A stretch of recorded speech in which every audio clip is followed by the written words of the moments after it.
Jadi yang Oh, dua itu ini gereja Duinatur Ortodok Yesus. menggambarkan Allahnya seperti ini? Iya, bukan yang jarinya itu, Bu. Maksudnya jari itu Oh, 3 yang jari ke jarinya. atas, itu Oh. Trinitas, 2 jari ke bawah, itu Duinatur Yesus. Oh, ini 2 Nah, jari gitu, Bu. ini Duinatur Yesus, Ya, ini makanya itu kan Trinitas 3. dipakai Oh, ya kirain betul. pendukung Itu Jokowi, bukan ya? Atau seperti ini? Seperti ini enggak? Bukan juga. Ini Bapak nih gambar berambut putih, tangannya 2. Ini juga, wah ini juga Trinitas nih. Bapak nih tangannya 2 ini, jarinya 2. Oh, ini malah 2 ke atas, 3 ke bawah nih, Mas Bro. Gimana sih? Terus ini ada merpati. Nah, Yesusnya tauhid ini. Apakah ini Allah yang kita sembah? Bukan. Bukan juga. Waduh, keliru semua kalau gitu ya. Bukan juga. Yang ini bagaimana? Ini ada yang setuju kembar 3. Bukan. Bukan juga. Terus bagaimana ini? Salah semua. Bukan juga Allah Saya kita tidak nggak kembar setuju. 3. Salah semua. Ada yang setuju seperti ini? Oneness? Bukan. Satu Tidak. pribadi mukanya 3? Bukan. Lah, terus Allah yang kita sembah kayak apa maunya kalian? Hah? Juga. Ini Allah kita bukan kayak begini nih. Punya 3 mode. Ini kata orang Oneness begini loh. 3 faces atau 3 muka atau 3 peran. Bukan. Oke, kita mau lihat satu video. Ya, seperti apa Allah kita menurut Musa dan para nabi. Makanya gue bilang, copot dulu otak lu, taruh. Ternyata Allah kita nggak seperti itu. Semuanya salah katanya. Kalian nggak setuju? Kita pakai dulu otaknya Musa. Kita lihat dulu satu video ini. In the Trinity, there is said to be 3 distinct persons, the Father, Son, and Holy Spirit, and each of the persons is fully God. Now, stopping there, it would appear that Christians actually worship 3 gods. However, nowhere in the Bible or Christian tradition does the Trinitarian concept become a tritheism, meaning 3 gods. God is always declared as one, which turns this doctrine into quite a mind bender. The Father, the Son, and the Holy Spirit are said to share one nature, but the Father is not the same person as the Son, who is not the same person as the Holy Spirit, who is not the same person as the Father. They are 3 distinct persons in one substance, essence, or nature. Chronicles of Narnia author C.S. Lewis suggests that humans shouldn't be able to fully grasp a being that is beyond our 3-dimensional world and uses this following example. If you are using only 1 dimension, you can draw only a straight line. If you are using 2, you could draw a figure, say a square, and a square is made up of 4 straight lines. Now a step further, if you have 3 dimensions, you can then build what we call a solid body, say a cube. A thing like a dice or a lump of sugar, and a cube is made up of 6 squares. He's making the point that a world of 1 dimension would be a straight line. In a 2-dimensional world, you still get straight lines, but many lines make 1 figure. And in a 3-dimensional world, you still get figures, but many figures make 1 solid body. In other words, as you advance to more real and more complicated levels, you do not leave behind you the things you found on the simpler levels. You still have them, but combined in new ways, in ways you could not imagine if you knew only the simpler levels. Now, the Christian account of God involves just the same principle. The human level is a simple and rather empty level. On the human level, 1 person is 1 being, and any 2 persons are 2 separate beings. Just as in 2 dimensions, 1 square is 1 figure, and any 2 squares are 2 separate figures. On the divine level, you still find personalities, but up there you find them combined in new ways which we, who do not live on that level, cannot imagine. In God's dimension, so to speak, you find a being who is 3 persons while remaining 1 being, just as a cube is 6 squares while remaining 1 cube. Of course, Lewis admits we cannot fully conceive a being like that, just as if we were so made that we perceived only 2 dimensions in space, we could never properly imagine a cube. But we can get a sort of faint notion of it, and when we do, we are then, for the first time in our lives, getting some positive idea, however faint, of something super personal, something more than a person. It is something we could never have guessed, and yet once we have been told, one ought to have been able to guess it, because it fits in so well with all the things we know already. The doctrine of the Trinity is the most difficult idea in Christianity, and yet one of the most fundamental. It instructs Christians on who God is, how he is to be worshipped, and how God interacts with humanity. Oke, kita stop sampai di sini dulu. Let's think about God. Setuju nggak bahwa Allah itu hidup tidak pada dimensi ruang dan waktu kita? Setuju. Setuju. Iya dong. Setuju. Nanti kita lihat ya, Yesaya 57 mengatakan dia itu tinggal in the high and lofty place. Dia itu tinggal di dalam tempat tinggi dan di dalam tempat kekekalan, eternal atau eternity. Artinya dia itu adalah satu makhluk di luar dimensi ruang dan waktu. Waktu itu diciptakan Tuhan. Dia bukanlah bagian dari waktu. Ya, makanya kalau ada yang mengatakan malaikat diciptakan pada hari pertama, hari kedua itu keliru. Yang benar itu penafsirannya Burita Wahyu. Dimensi kekekalan, malaikat itu diciptakan di dalam dimensi kekekalan di luar waktu kita. Karena itu mereka itu diciptakan lebih dulu sebelum penciptaan di Kejadian 1 ayat 3. Sebelum Veruah Elohim Merakefet Alpenehamayim. Sebelum roh Allah itu melayang-layang di atas permukaan air, itu dia sudah dulu punya satu kerajaan yang dia sebut dengan kerajaan sorga. Nah itu nanti kalau kita masuk di dalam pengajaran dimensi roh, ya pengajaran Injil kerajaan sorga, saya nggak bicara ke sana. But let's stop for a minute, kita berhenti dulu. Bahwa Allah itu adalah di luar our imagination. Nanti kita akan lihat betapa ketika dia masuk dan encounter, dia menampakkan diri kepada para nabi, itu bagi kita akan sangat-sangat bingung untuk melihat Allah ini seperti apa. Karena dia nampak itu di luar kategori kita. Kadang-kadang dia nampak seperti suluh yang menyala, obor. Dia nampak seperti malaikat. Kok dia bisa memakai tubuh malaikat? Malaikat itu punya tubuh namanya tubuh surgawi, ya di 1 Korintus 15. Dia kadang-kadang nampak seperti tiang awan, tiang angin. Bahkan dia turun seperti rupa burung merpati. Dia turun seperti lidah-lidah api. Ketika dia encounter, bertemu dengan manusia, dia masuk ke dalam dimensi kita. Maka kita melihatnya tuh sangat aneh. Bahkan kemarin kita membahas di Kejadian 18, dia menampakkan diri kepada Abraham di pohon tarbantin di Mamre. Kita lanjutkan. Ya, nanti besok bisa diulang lagi. Ini kan direkam ya. Nanti kan videonya kita berikan kepada Anda.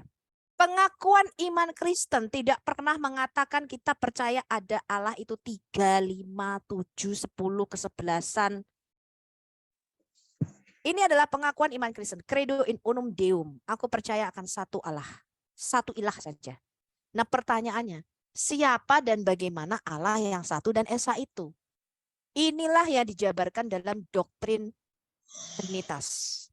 Ya, ketika saya itu berdiskusi dengan Muslim, ini dari pengalaman saya ya. Kenapa orang Kristen itu pusing sekali menjelaskan Trinitas? Karena ketika mereka menjelaskan Trinitas, mereka tidak berangkat dari keesaan Allah. Yang pertama. Dan kedua, mereka menjelaskan dari yang disebut keekonomisan Allah. Mereka menjelaskan kristologi ketika firman sudah jadi manusia. Ya. Kita harus menjelaskan itu dari kebagaimanaan Allah itu sebelum dia berinkarnasi menjadi manusia. Yang kemarin kita bahas berkali-kali namanya ontologi. Bahasa kerennya teologi, gue sih nggak ngerti begitu-begitu. Ya, pokoknya begitulah.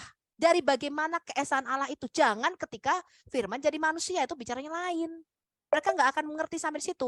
Trinitas itu bukan bicara ketika firman berinkarnasi, tapi bicara bagaimana Allah yang esa itu hakikatnya, esensinya sebelum dia berinkarnasi. Ya, kalau berangkat dari situ Anda akan menemukan satu jembatan dialog dengan. Sampai sini bisa paham ya? Makanya ada yang menjelaskan, oh itu loh Bapa itu pencipta, Anak itu penebus, Roh Kudus itu yang membersihkan. Atau Allah itu kadang-kadang jadi Bapa, Allah kadang-kadang juga jadi Anak, Allah kadang-kadang jadi Roh Kudus. Itu penjelasan yang keliru. Apalagi ada yang menjelaskan, oh repot-repot amat, yang Allah gua mau berapa nggak urusan, gua menyembah aja 3 Allah gitu ya, kata siapa tuh yang Theos itu. Ya, kalian kok repot banget sih jelasin 3 in 1, 1 in 3. Ya, ribet katanya, nggak usah ribet-ribet, emang Allah kita 3 katanya gitu. Ya, dia nggak mau pusing. Karena menjelaskannya orang Kristen itu sangat jelimet. Dia sendiri bingung. Itu Yesus dulu ketika dibaptis dia ada di bumi. Kemudian Roh Kudus turun dalam bentuk burung merpati. Kemudian Bapa suaranya dari sorga. Loh, jangan jelaskan Trinitas berangkat dari sana, teman-teman. Ya, itu saran saya. Nah, oke, lanjut. Iman Kristen menyatakan, ini Markus 12 ayat 29, bahwa hukum yang terutama, ini Yesus mengutip Shema Israel ya, dengarlah hai orang Israel, Tuhan Allah kita, Tuhan itu Esa. Jadi kalau kalian menjelaskan doktrin kita, harus berangkat dari keesaan Allah itu. Jangan berangkat dari keekonomisan Allah. Mereka nggak bakal mengerti kenapa Allah harus menjadi Adam. Yesus itu disebut Adam, manusia yang terakhir ya, Adam, the last Adam, manusia yang terakhir, manusia yang kedua setelah Adam yang pertama. Nggak akan ngerti, jangan dijelasin ke sana dulu. Ya. Lalu di Markus 12 ayat 32-nya ahli Taurat, dia ini berarti ngerti banget kitab Taurat. Dia berkata tepat sekali, Rabi katanya. Benar katamu itu bahwa dia Esa. Jadi arti Esa adalah tidak ada yang lain kecuali dia. Ini bukan menjelaskan Allahnya itu ada berapa. Artinya satu-satunya Allah yang benar itu ya dia itu. Nah, kita mau lihat siapa satu-satunya Allah yang benar. Musa menyatakan Allah itu bukan Trinitas, Allah itu Esa. Ya. Ini syahadatnya orang Israel tadi yang dikutip oleh Yesus, Ulangan 6 ayat 4 dan 5. Shema Israel, Yod He Vav He, itu Allah kita, Yod He Vav He itu Esa. Ya. Kasihilah Tuhan Allahmu dengan segenap hatimu. Hatimu ini bicara left itu di dalam pikirannya, mindsetnya orang Ibrani. Mereka itu tidak punya kata untuk brain, untuk otak. Kata Ibrani untuk otak itu enggak ada. Semua itu ada di dalam hati. Maka dikatakan hati ini sumber kehidupan. Jagalah hatimu dengan segala kewaspadaan, kata penulis Alkitab. Jadi mereka itu merasa berpikir itu tidak pakai otak, teman-teman. Mereka tidak kenal, orang Ibrani itu tidak kenal yang namanya otak. Mereka itu mengenal yang namanya hati. Ya, makanya sekarang sunatlah hatimu yang ada di dalam nih. Sekarang kita lihat, saya ulangi. Yesus juga mengatakan hukum yang terutama, kita balik ke Markus 12 tadi. Hukum yang terutama adalah dengarlah hai orang Israel, Tuhan Allah kita, Tuhan itu Esa. Kasihlah Tuhan Allahmu dengan segenap hatimu, ditambah lagi dengan segenap jiwamu, tambah lagi dengan segenap akal budimu, dan dengan segenap kekuatanmu. Lemah ditambahi sama Yesus. Nah, kalau kita lihat lagi nih, ini catatan ya, kalau Anda mengikuti atau belajar sedikit-sedikit bisa lah ya bahasa Ibrani ya, jangan asing-asing banget karena Alkitab kita ini berbahasa Ibrani aslinya ya, jadi jangan alergi ya. Dalam Shema itu kalau Anda bedah ya, Shema Israel, Shema itu adalah dengarlah. Yod He Vav He itu Yahweh itu Elohenu, Yod He Vav He itu Echad. Elohenu itu artinya our gods, literally itu artinya jamak. Akhiran inu itu menunjukkan kata ganti bentuk jamak. Jadi kalau kita baca secara literal, ya ini Musa loh yang nulis, bukan aku ya. Musa berkata, dengar Israel, Yod He Vav He, Allah kita, Allah itu satu. Kok bisa begitu? Ya ditelan dulu, ya jangan diprotes tulisannya Musa. Ini yang diganti menjadi nanti kalau Anda, kemarin siapa ya, David kalau nggak salah ya. Karena mereka tidak terima kata ini mereka mengganti Allah itu Yod He Vav He itu jadi Yakid katanya. Allah itu tunggal katanya gitu. Bukan lagi Esa tapi Allah itu tunggal. Jadi dengarlah Israel, Yod He Vav He Allah kita bukan Allah itu Esa tapi Allah itu Eka katanya gitu. Ya. Jadi bukan Allah Maha Esa tapi Allah Maha Eka. Nah, ini mengganti teman-teman. Nah, nanti kita lihat Echad itu apa sih yang disebut dengan Echad di sini, ya. Ini tadi literally ya, ini kalau kita artikan Elohenu itu artinya our gods. Ini bahasa Inggrisnya hear O Israel. Yod He Vav He our gods. Yod He Vav He is one. Ya, ini artinya secara literal. Kok bisa begitu? Ditelan dulu ya. Kalau saya itu ditelan dulu ya. Telan aja dulu apa kata Musa ya, terima. Oke, lanjut. Kemudian di Matius 28 ayat 19. Nah, ini aneh lagi. Ini yang kemarin juga sudah dibahas. Yesus berkata begini. Karena itu pergilah, jadikanlah semua bangsa muridku dan baptislah mereka di dalam toonoma. Artinya satu nama, tunggal. Bapa dan Anak dan Roh Kudus. Maksudnya apa ini? Kok bisa begitu? Ditelen dulu ya. Lanjut. Nah, sekarang kalau kita bandingkan dengan kredo iman Islam. Di dalam kredo iman Kristen, kalau Anda lihat baik di gereja ortodok, di gereja Katolik semua, nggak pernah ada nama manusia karena kita percaya Yesus adalah Allah itu sendiri. Kita tidak pernah memasukkan nama manusia di dalamnya. Aku percaya akan Yod-Heh-Vav-He Allah yang Esa, pencipta Khalik langit dan bumi, dan Musa sebagai nabinya, nggak pernah ada itu ya. Dan Musa dan Daud dan Yeremia dan Yesaya dan Maleaki, aduh banyak banget. Nggak pernah ada. Tapi Anda lihat ini adalah pengakuan iman Islam. Dikatakan aku bersaksi tidak ada Tuhan, melainkan tidak ada ilah, melainkan al-ilah ya. Dan aku bersaksi Muhammad utusannya. Jadi ini harus menyertakan nama Muhammad. Ya, makanya Muhammad itu literally dia sejajar dengan Allah yang mereka sembah. Ya, nanti kalau kita lihat mereka bahkan mentuhankan Muhammad ini ya. Ya, mereka mengilahkan Allah tapi mentuhankan Muhammad sebenarnya, ya. Nah, ini enggak ada nih kalau kita bandingkan dengan kredo iman Islam. Oke. Next. Wah, kita mau nonton film lagi. Ini adalah akhir dari part pertama, loh santai toh. Habis itu kita diskusi. When most people think about the story of the Bible, they think of a story about God and humans. But remember, we learned that there's a whole other cast of characters that appears throughout the Bible and plays a really important role. Right, spiritual beings, angels, demons, and the like. Right. And in the Bible, they inhabit the heavenly realm, which is parallel to our earthly reality and actually overlaps with it. Now, all of these spiritual beings have their own unique characteristics. But here's what's fascinating. The biblical authors have one word that can refer to all the inhabitants of the spiritual realm. In Old Testament Hebrew, the word is Elohim, and in New Testament Greek, it's Theos. But here's the thing. This word gets translated in lots of different ways depending on which being is referred to. Angels, gods with a lowercase g, or even God with a capital G. Wait, so one word can refer to any of these beings? Yeah. It's because Elohim is a category title. It can designate any spiritual being that belongs to the heavenly realm. Okay, a title, not a name.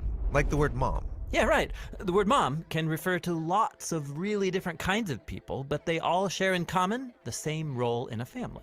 And then let's say a group of brothers and sisters are talking and one says, hey, it's mom's birthday. They're using the title like it's a name. But it would be clear that they're referring not to any mom, but their mom. Yes, and the same goes for the biblical authors. They called their God Yahweh, which is the name revealed to Moses, but they also sometimes refer to him with the category title Elohim, using it.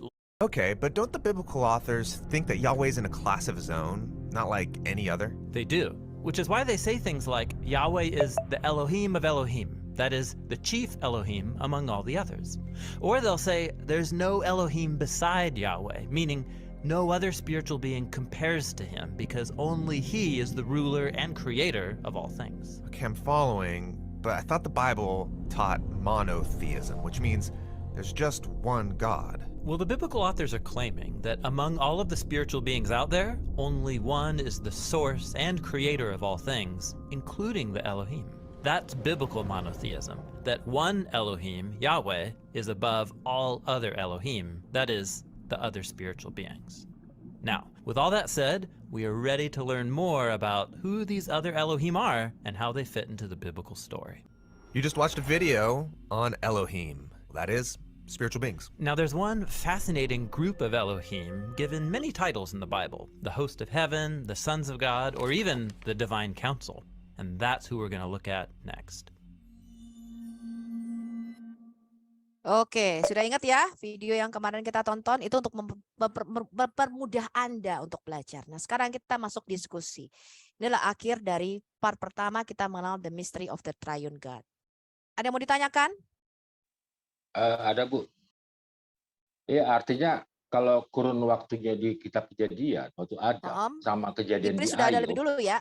Iya, artinya kok bisa bersamaan gitu loh. Artinya waktu di Ayub itu kan kejadiannya itu kan setelah Adam gitu loh. Tapi yang saya mau tanya, kenapa iblis tuh ada di bumi? Tuhan itu sudah menciptakan dulu para penghuni surga dan mereka sudah jatuh lebih dulu ke dalam dosa. Ya, makanya dikatakan surga itu defile. Nanti kalau kita lihat di dalam Ibrani 9. Ya, di dalam Ibrani 9 Yesus itu menyucikan semua perabotan surgawi yang ada di surga.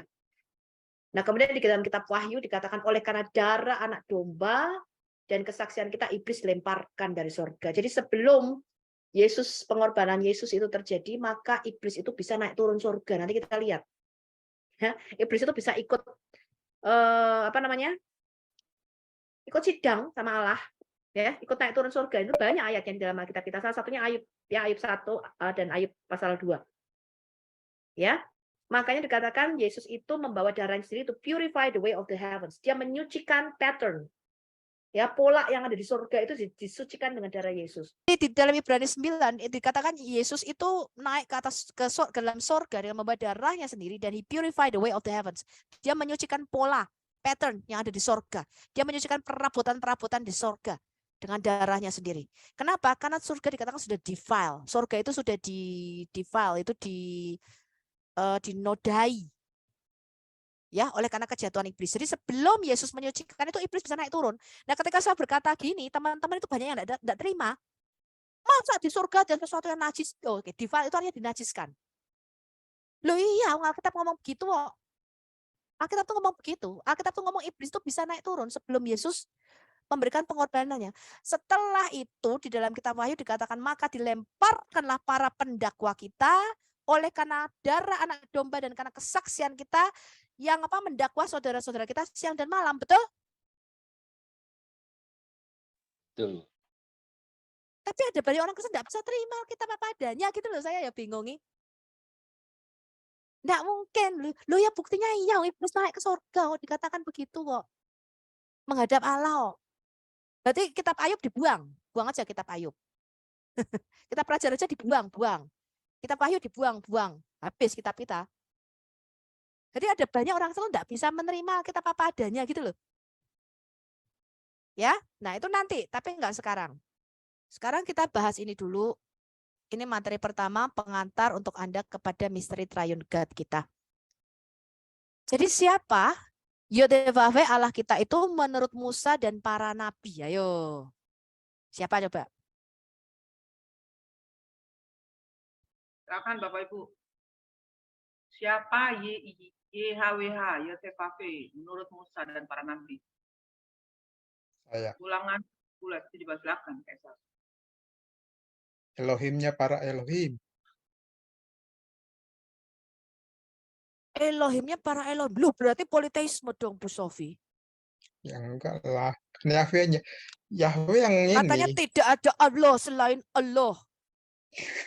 Nah ini kalau la ilaha illallah nggak bisa terima ini. Lah bukan aku sih ngomong, Musa yang ngomong. Yang nulis kitab Ulangan kan bukan Sofi Atul. Yang nulis Mazmur juga bukan Sofi. Tapi orang Kristen banyak tidak bisa terima ini, apalagi Muslim. Apalagi mereka, roh aja tidak tahu. Nabinya ditanya apa itu roh. Kamu tidak diberi pengetahuan tentang roh kecuali sedikit saja. Lah Roh Kudus saja Jibril. Malah tahu mereka tentang dunia roh. Allah di mana? Allah di atas arsinya, Bu Sofi. Kalau Allah di atas arsi, Allah ada di bumi enggak? Ya enggak ada. Karena bagi mereka Allah itu terbatas ruang dan waktu. Karena Allah mereka bukan roh, tapi zat. Betul? Lah zat apa? Ya enggak tahu, tanya aja sendiri sama mereka. Ya kan? Zat padat, zat cair, zat gas. Esensinya apa mereka enggak tahu. Tapi kalau ruah itu jelas di dalam Alkitab kita. Nah kemarin si Hasan mencoba pakai Alkitab, nggak tahu terjemahan tahun berapa ya itu ya. Ada kata zat katanya di dalam Alkitab kita. Jangan kan kata zat, Ka'bah aja ada, betul enggak? Masjid aja ada di dalam Alkitab tahun berapa itu, betul? Yesus pergi ke Ka'bah yang ada di Yerusalem, loh kaget saya. Kapan Yesus naik haji? Dikatakan bersyukurlah kepada Elohimnya para Elohim, Tuhan segala Tuhan. Loh, kok lucu ya? Bersyukurlah kepada Allah segala Allah. Allahnya para Allah. Bahwasanya untuk selama-lamanya kasih setianya. Bersyukurlah kepada Adonai, Ha-Adon, Tuhan segala Tuhan. Bahwasanya untuk selama-lamanya kasih setianya. Kepada Dia yang seorang diri melakukan keajaiban-keajaiban besar. Jadi di dalam pandangan Alkitab, semua makhluk surgawi itu jenisnya Allah. Betul? Yap. Iya, mau setan, mau demit, mau pokoknya yang makhluk tidak punya tubuh jasmani itu jenisnya Allah. Dia punya tingkatan di dalam dimensi roh. Nah, dimensi tingkatan yang paling bawah apa, Bu? Kasta paling rendah. Ya tuyul. Mungkin loh ya menurut saya. Nah, mungkin aja kasta paling rendah ini si tuyul. Ya. Oke. Jadi ini Anda harus shifting ya. Ketika mendengar Elohim, kata Allah, tidak selalu berarti Yod He Vav He. Ya. Kemarin kita sudah membahas panjang lebar tentang hal ini. Anda bisa lihat lagi materinya ya. Nah, kemudian apa artinya Allah berdiam di sorga? Coba, apa artinya Allah berdiam di sorga? Allah berdiamnya di mana? Di hatiku. Di hatiku apa di sorga? Gue kalau ini jadi ingat mantan gue ya, kalau ditanya kamu lagi di mana? Di hatimu gitu ya. Sekarang apa artinya Allah berdiam di sorga, teman-teman? Ini data kasih kunci loh, Yesaya 57 ayat 15. Tuhan berdiam di tempat tinggi dan di dalam kekekalan. Artinya dia berdiam di luar dimensi ruang dan waktu. Jadi bagi Allah itu tidak ada yang namanya masa lalu, masa sekarang, masa depan. Itu tidak ada. Waktu itu tidak ada. Makanya kalau di dalam konsep Muslim dikatakan Adam itu diciptakan di surga, dan Adam sebelum matahari terbenam, dia diciptakan pada hari Jumat menjelang sholat asar katanya. Ya, jadi Allah habis sholat asar dia tiba-tiba punya ide, pling, aku mau ciptain Adam gitu ya. Dan Adam sebelum matahari terbenam, ketika rohnya sampai di hidung dia bersin hacing. Terus dia bilang, ya Allah, tolong cepet-cepet nih aku dibuatnya cepet sebelum matahari terbenam. Loh, di surga kok ada matahari terbenam? Lah berarti surga itu ada waktu, betul? Ya toh, kalau enggak Allah nanti sholatnya telat. Wong Allah itu sholat toh di surga. Kan Allah sholat 5 sehari berapa kali? Ini aku ya bingung tuh, Allah sholat berapa kali ya sehari? Karena Allah itu sholat loh di dalam hadis mereka. Berarti ada waktu, betul? Di dalam Alkitab kita, Allah kita itu berdiam di tempat tinggi dan di dalam kekekalan, itu artinya dia di luar dimensi ruang dan waktu. Itu Anda mesti ingat-ingat. Makanya dia itu kalau berbicara in a prophecy di dalam nubuatan. Karena tidak ada yang tahu masa depan selain Allah kita, teman-teman. Makanya Allah berkata begini, I declare the end from the beginning. Yesaya 49 ayat 9 dan 10. Sebelum hal itu terjadi, aku tuh sudah ngomong duluan, supaya ketika hal itu terjadi, kamu tahu bahwa akulah yang mengabarkannya kepadamu dan bukan Allah asing. Bukan dari roh-roh peramal. Ngerti ya? Untuk satu makhluk itu bisa maju dan mundur di dalam dimensi waktu, itu dia minimal berada di dimensi ke-7. Saya kasih tahu Anda aja nih. Untuk suatu makhluk masih punya bentuk fisik kayak Yesus, masih bisa diraba tangannya bolong, masih punya tulang dan daging, tapi bisa tembus tembok dan bisa berada di mana-mana sekaligus bisa tiba-tiba nongol di tengah-tengah kita, itu dia harus makhluk dimensi 10. Saya kasih tahu Anda dulu nih. Sampai sini ngerti ya? Sekarang, Allah itu Maha Esa atau Maha Eka? Esa. Allah itu Echad apa Yakid? Ehad. Cuma diganti, orang Musa nulisnya Echad kok diganti Yakid. Nah, sekarang apa arti kata Echad? Apa bedanya dengan Yakid? Bahasa Arabnya itu wahid. Allah itu tauhid apa wahid? Kulhu Allahu wahid. Enggak ada ya. Ya itu numerik, Bu. 1. Iya, numerik 1. Kulhu Allahu ahad katanya. Jadi Allah itu echad. Kita harus tahu nanti, kita belajar apa itu echad. Ya. Kemudian apa arti kata tauhid? Anda tahu enggak? Kata tauhid yang dibangga-banggakan Muslim pakai jarinya 1 ke atas itu loh. Sama, Bu. Numerik juga itu, Bu. Tauhid itu artinya satu kesatuan, betul? Nah, kemarin kan sudah ada tuh materinya siapa, Pak Benek. Ya, keesaan atau the oneness of God. Kalau tauhid itu perlu banyak Allah dijadikan 1, betul? Kayak sapu lidi diikat jadi 1. Itu bukan Allah kita. Allah kita bukan seperti itu, ya. Tauhid itu artinya penggabungan, conjunction, artinya di conjunction itu dihubungkan atau digabungkan jadi satu. Atau satu kesatuan, misalnya seperti perserikatan bangsa-bangsa itu arti kata tauhid. Allah kita tidak seperti itu. Ya, nanti kita lihat arti kata tauhid. Oke, ini materi part pertama selesai. Kita mau masuk materi part kedua. Sudah capek? Oke, ini part kedua. Lanjut. Part kedua. Nah, bisakah Allah kita dihitung jumlahnya? Tidak. Tidak. Yakin, katanya Allah itu satu. Satu No. ditambah Roh. satu. Roh nggak bisa dihitung. Allah kita itu roh. Gimana itu? Jadi kalau ada musim selalu mengatakan satu ditambah satu kok sama dengan satu. Lah yang ngomong Allah itu satu ditambah satu itu ya siapa? Dan jangan ada orang Kristen mencoba saya lihat ya beberapa satu ini dan satu ini ditambah satu ini. Loh enggak, satu ditambah satu itu di mana-mana jawabannya 3, teman-teman. Itu tuh matematika ilmu pasti, ya. Enggak ada loh, jangan loh ya orang Kristen ngomong satu ditambah satu sama dengan satu. Satu dikali satu baru satu, saya bilang. Ya, kadang saya suka bercanda sama Muslim. Lah, dia itu baru tahu tambah-tambahan kalau di Islam. Kalau di Kristen sudah perkalian, Pak. Ya, sampean kalau di Muslim baru diajari tambah-tambahan. Makanya saya tanya setengah dibagi 1/4 RT 6 itu mikirnya 1 jam. Jawabannya salah pula. Kenapa enggak pernah diajari pembagian apalagi perkalian? Diajarinya itu cuma 1 ditambah 1 ditambah 1. Ya, makanya ditanya setengah dibagi 1/4 mikirnya lama. Oke, sekarang kita lihat nature hakikat Allah kita. Saya ingatkan, dicopot dulu kondenya. Ya, otaknya diletakkan dulu. Kita pakai otaknya Musa, masukkan otaknya Musa. Plek. Oke, apa kata Musa? Yesus berkata begini nih. Yesus itu adalah yang membukakan misteri Allah kepada kita. Makanya dia datang untuk membukakan Allah yang adalah El-Olam. Allah itu disebut El-Olam, yang kekal atau yang misteri yang tersembunyi. Nah, kalau Allah itu tersembunyi, siapa yang ngasih tahu kita seperti apa Allah itu? Yesus, sang anak, sang firman. Ya, nah Yesus berkata begini katanya. Allah itu roh.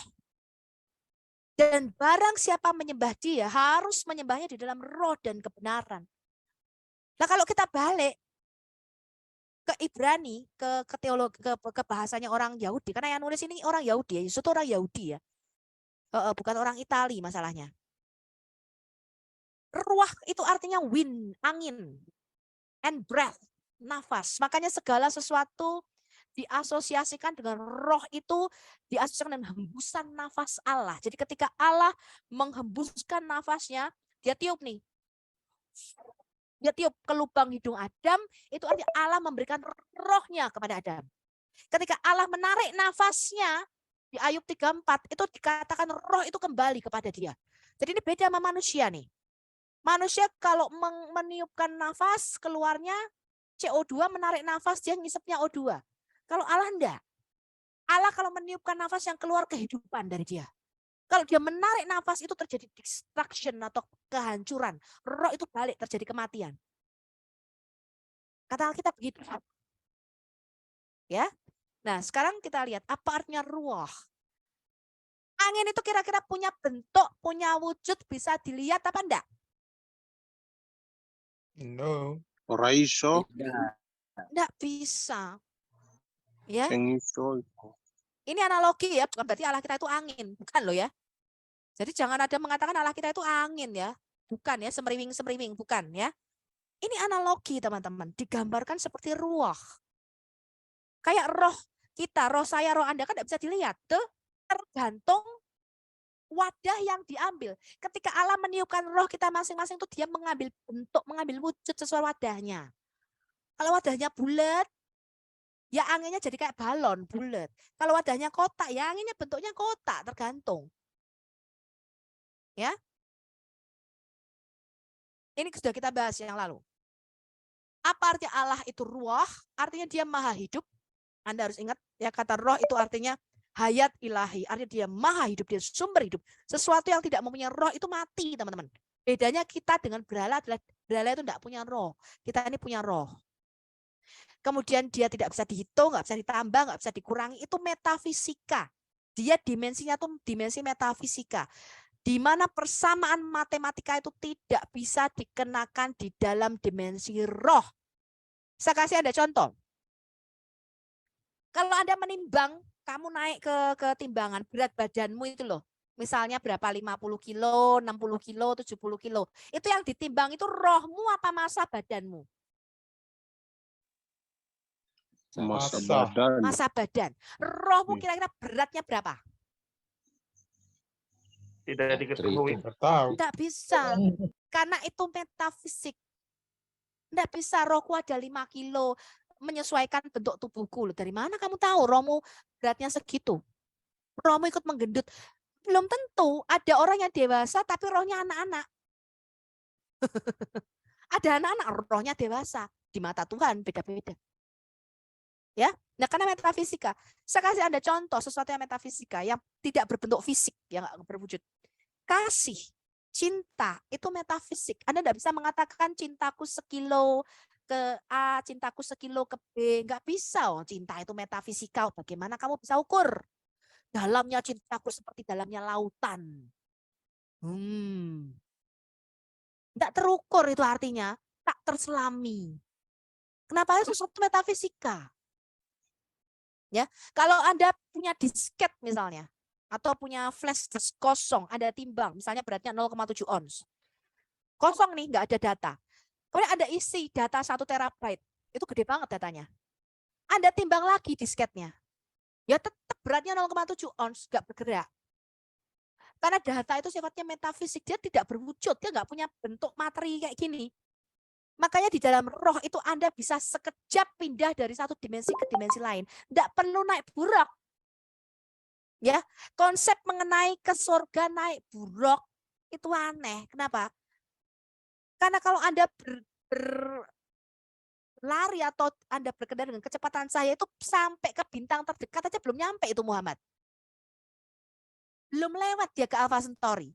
Bagaimana mungkin dia bisa ke langit ke-7? Dengan kecepatan cahaya loh, buruk naiknya.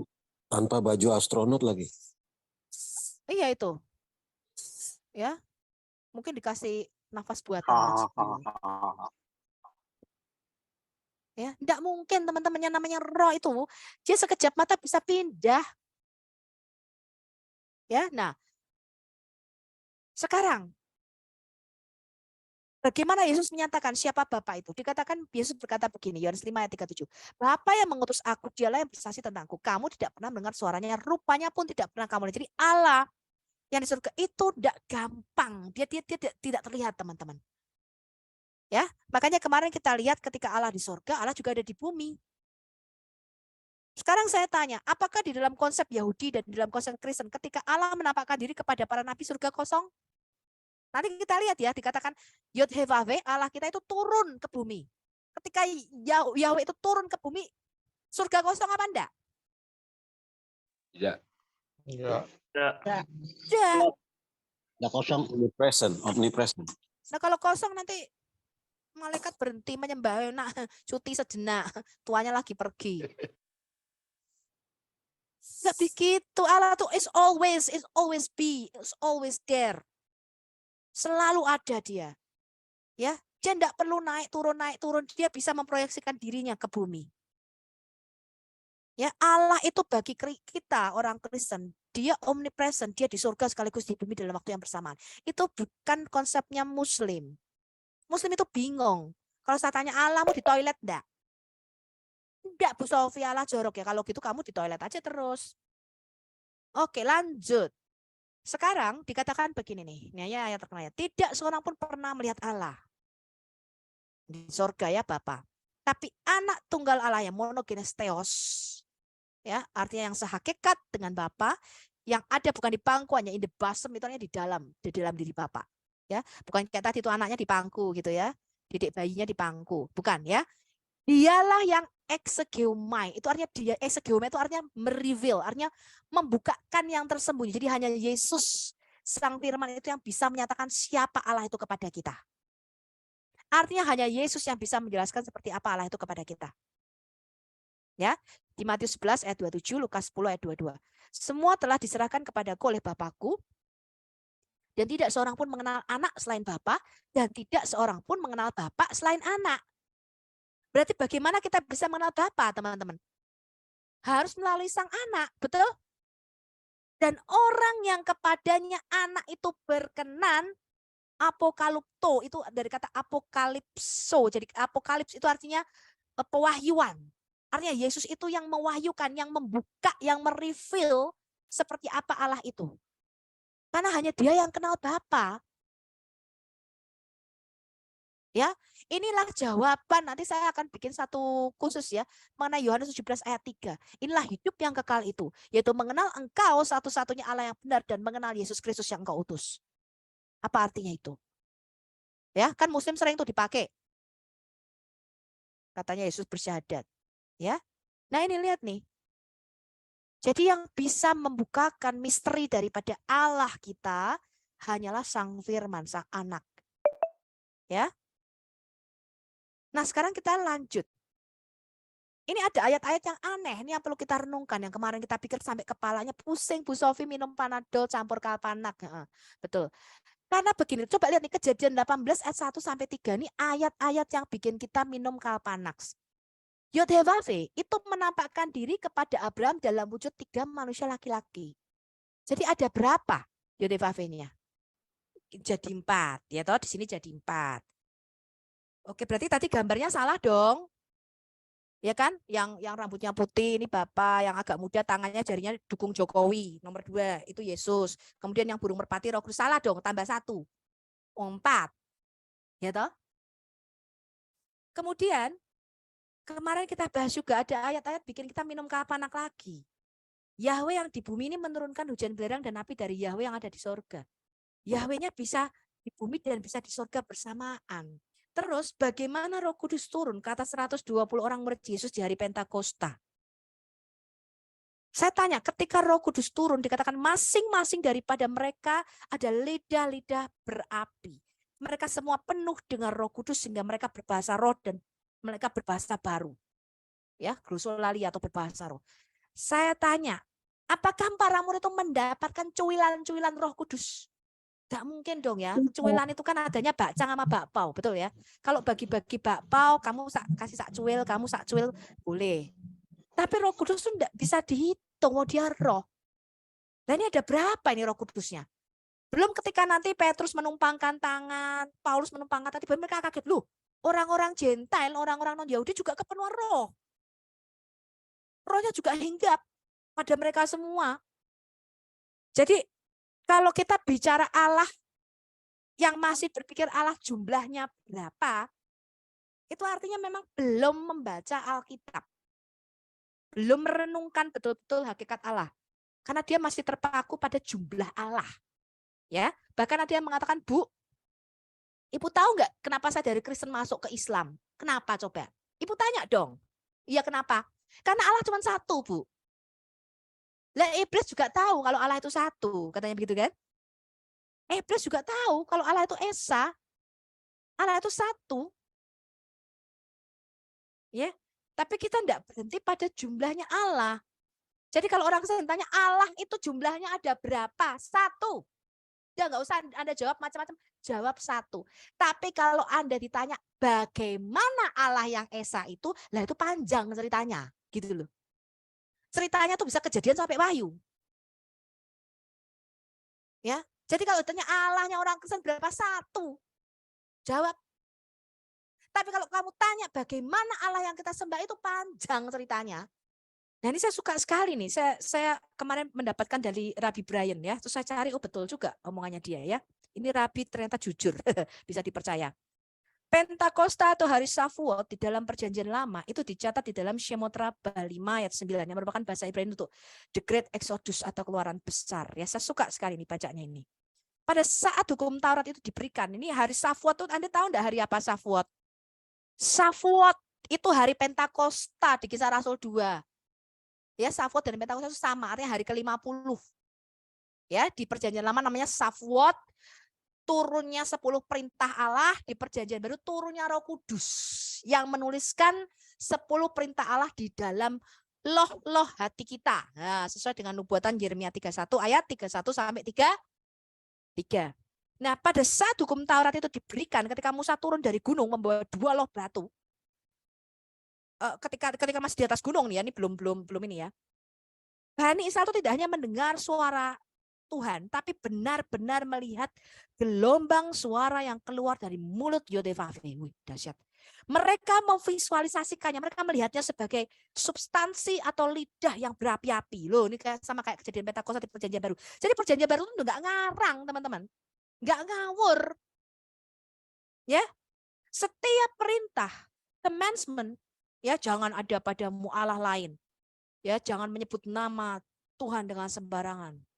Ya, hormati orang tuamu, kuduskanlah hari Sabat. Setiap perintah yang keluar dari mulut Tuhan itu menyebar ke seluruh perkemahan. Jadi lidah-lidah apinya itu kemana-mana gitu ya, dilingkupi Anda. Ini kalau saya kasih begitu, Anda harus berimajinasi loh ya.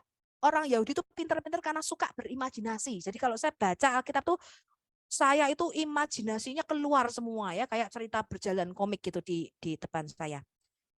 Kemudian lidah-lidah api itu kembali kepada setiap orang secara individu. Jadi sama seperti di Kisah Rasul 2 ketika para murid itu dihinggapi oleh lidah-lidah api masing-masing. Wih, dahsyat. Selanjutnya Rabi Yohanan berkata, suara Tuhan seperti yang diucapkan terbagi menjadi 70 suara dalam 70 bahasa sehingga semua bangsa harus mengerti. Makanya ketika para rasul itu bangkit, orang-orang dari semua bangsa-bangsa dikatakan dari orang Yunani, orang Persia, orang Arab pun ada di situ, orang Kreta, orang mana-mana, mereka bingung. Loh, kok para rasul ini bisa berbicara dalam bahasa kita masing-masing? Kita bisa mendengarnya. Bukankah kita ini orang-orang non-Yahudi? Kok bisa dia ngomong dalam bahasa Yunani, bahasa mungkin Itali, bahasa mana lagi, aku nggak tahu, mungkin bahasa Inggris juga ada waktu itu. Bahasa Arab. Dan menceritakan tentang perbuatan-perbuatan ajaib yang dilakukan oleh Allah kita.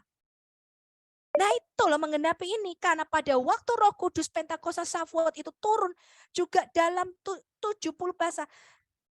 70 itu nanti angka yang dikaitkan oleh para rabi ya, yang diasosiasikan dengan jumlah bangsa-bangsa. Ketika manusia di Kejadian 11 itu dipecahkan, dipisahkan, diserakkan menurut jumlah bilangan anak-anak Nuh pada waktu itu 70 jumlahnya.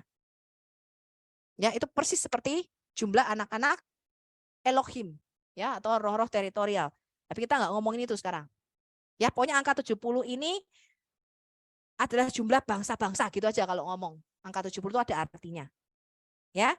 Nah, sekarang saya tanya, nah kalau gitu Tuhannya ada berapa kok bisa ngomong dalam 70 bahasa? Apakah dia punya 70 lidah? Kayak yang digambarkan Muslim itu ada makhluk punya 70 lidah. Satu lidah bicara berapa bahasa? Makhluk apa? Serem banget ya kalau gitu ya. Ada makhluk kayak gitu serem sekali. Lihat nih, Tuhan bicara tapi bisa dalam 70 bahasa sekaligus. Dengarnya bisa beda-beda. Berarti Allah kita itu tidak masuk di akal, betul? Betul. Enggak bisa. Loh, ini Allah loh yang ngomong. Ketika Tuhan ngomong, mereka itu mendengarnya dalam 70 bahasa yang berbeda-beda. Mereka aja heran, loh kok bisa. Tapi yang ngomong siapa? Satu. Jadi Tuhan kita itu beyond, di luar akal pikiran kita ya. Semakin Anda pikirkan, semakin minum Paramek Anda. Ada ayatnya itu, Bu. Apa? Di Alkitab yang 70 bahasa itu. Oh ini kan bukan, ini dari Shemot Rabbah. Jadi Rabi Yahudi itu menceritakan apa yang terjadi ketika hari Pentakosta. Dan ini sama seperti Kisah Rasul 2, betul? Orang-orang itu mendengar para rasul berbicara dalam bahasa-bahasa mereka. Betul nggak? Iya. Betul. Nah, kita belum bicara ke sana, Anda telan aja dulu. Ya. Nah sekarang, ketujuh roh Allah, ini saya juga sudah pernah mengatakan, orang Kristen itu tidak pernah menghitung jumlahnya Allah. Di Yesaya 11 ayat 2 contohnya. Wahyu 1 ayat 4. Itulah ketujuh roh yang ada di hadapan tatanya. Tadi dari 4. Yotevavit jadi 4, 1 di surga, 3 di bumi ketemu Abraham. Sudah 4. Ditambah rohnya 7, 11. Loh kok jadi ke-11-an sepak bola? Jadi ada berapa Tuhan kita itu sebenarnya? Dan Wahyu 3 ayat 1, inilah firman dari Dia yang memiliki ketujuh roh Allah. Jadi Mesias atau Yesus itu memiliki ketujuh roh Allah. Ya, nanti kalau kita bicara mengenai roh yang makanya Mesias atau Yesus itu dia bisa mengerti isi hati orang. Kalau saya tidak bisa ngerti. Ya, orang baru berpikir dalam hati dia langsung ngerti. Yesus itu kalau Anda baca berkali-kali di dalam Alkitab, mengapa kamu berpikir demikian di dalam hatimu? Benar kan? Cuma batin tok wae lho dia ngerti.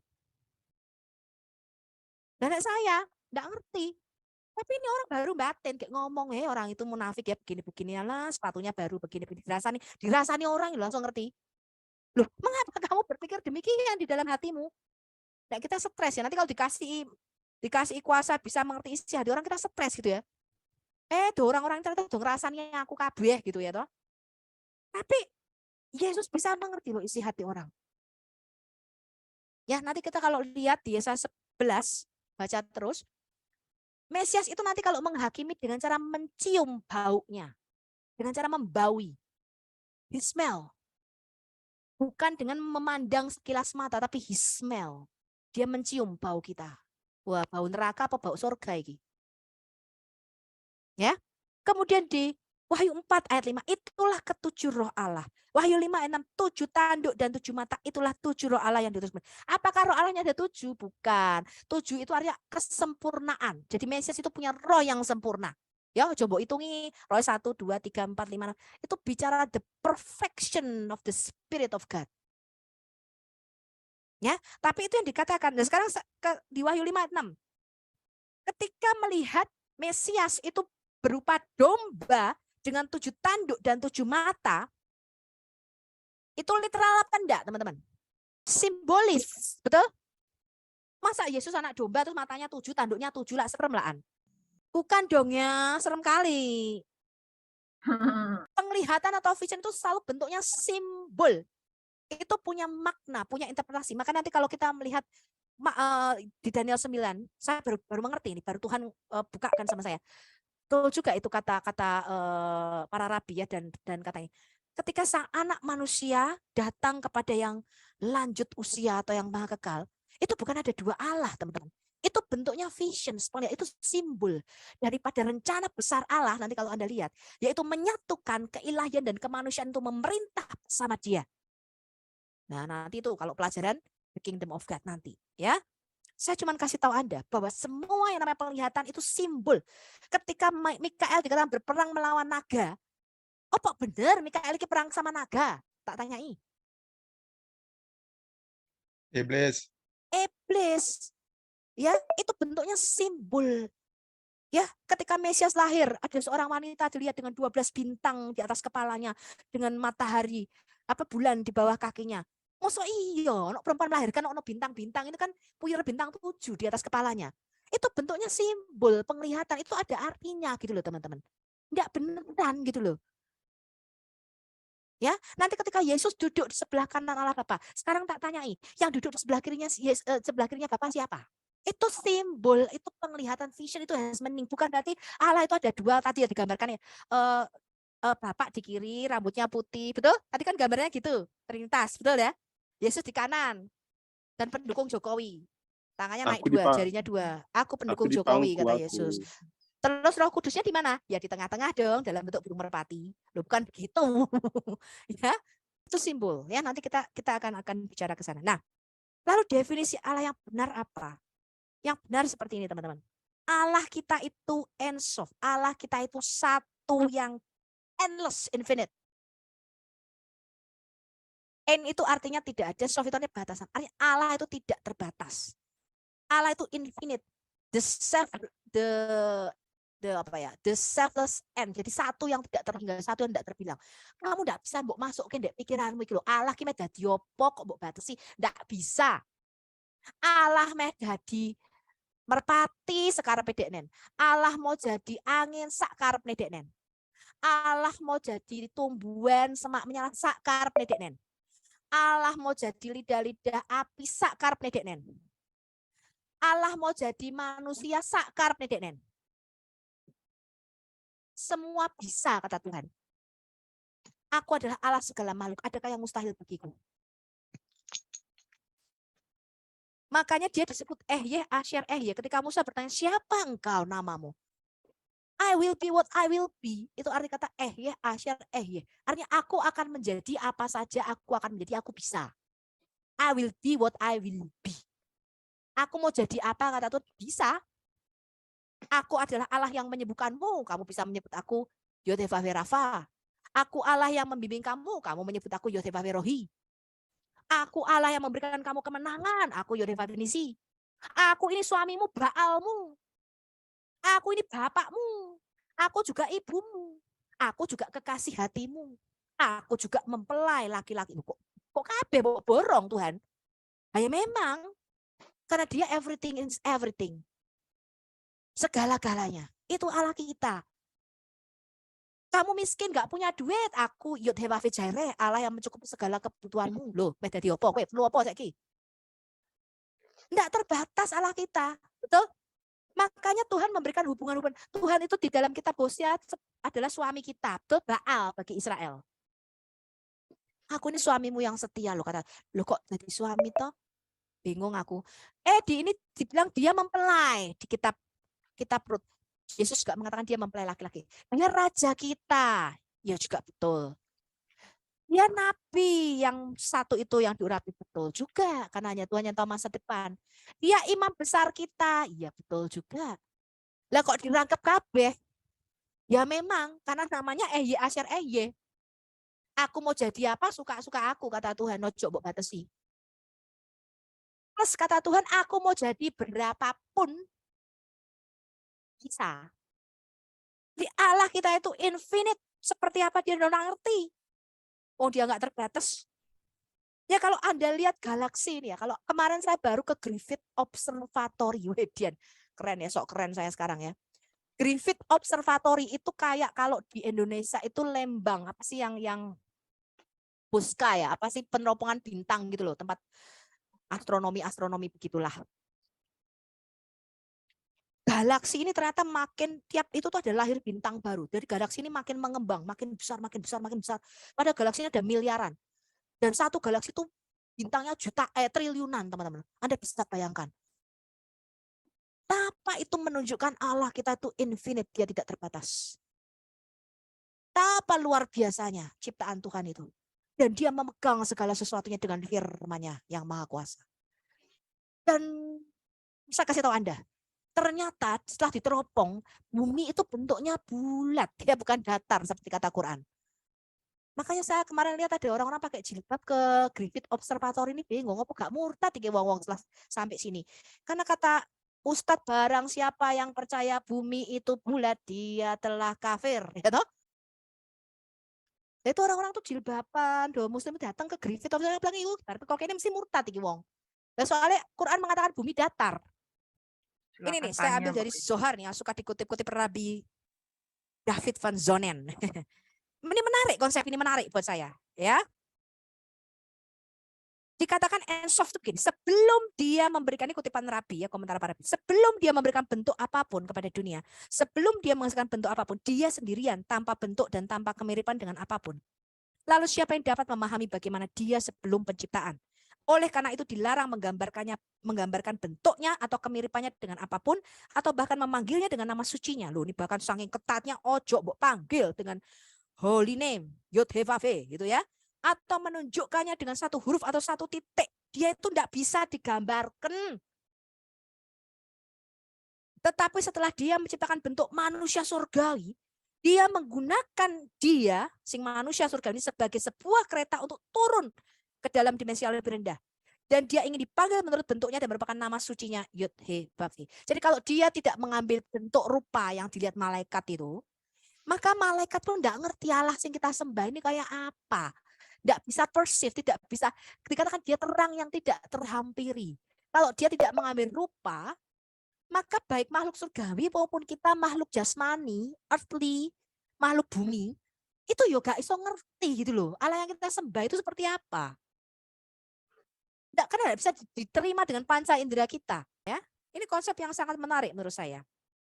Nah sekarang, Anda tahu ini gambar apa teman-teman? Nah, pernah lihat film Avenger? Thor dan Loki. Loki itu memperebutkan satu benda. Dia mencuri yang namanya Tesseract. Wah. Tesseract itu adalah kubus dengan 4 dimensi. Biasa kan kubus itu 3 dimensi, betul enggak? Sisinya 6. Kalau tesseract itu adalah kubus dengan 4 dimensi. Nah, ini saya putar ya supaya Anda bisa lihat. Nah, bisa bayangkan, pusing kamu makin minum kalpanak. Bisa membayangkan dimensi, ini 1 dimensi di atas kita. Ini hanya visualisasi, diproyeksikan.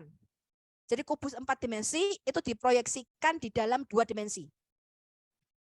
Gambarannya kayak begini. Mumet enggak ngelihatnya? Ini padahal baru 1 dimensi loh di atasnya kita. Apalagi Allah. Allah dimensinya jauh di atasnya kita. Pucing, baru 4 dimensi, 1 dimensi atas sudah pucing. Iya ya, apalagi mau menggambar Allah ya toh. Nggak mungkin. Nah, ini tesseract, teman-teman. Ini baru 1 dimensi di atas kita. Nanti kalau Anda lihat makin naik dimensinya makin rumit, ya. Anda bisa habis kalpanaknya. Ini baru 1 dimensi di atas kita. Menarik ya? Ya, jadi oke. Sekarang kita mau lihat film lah. Kalau sama saya banyak nonton film. Tadi saya juga habis nonton film. Sekarang kita mau lihat dimensi daripada realita kita, teman-teman.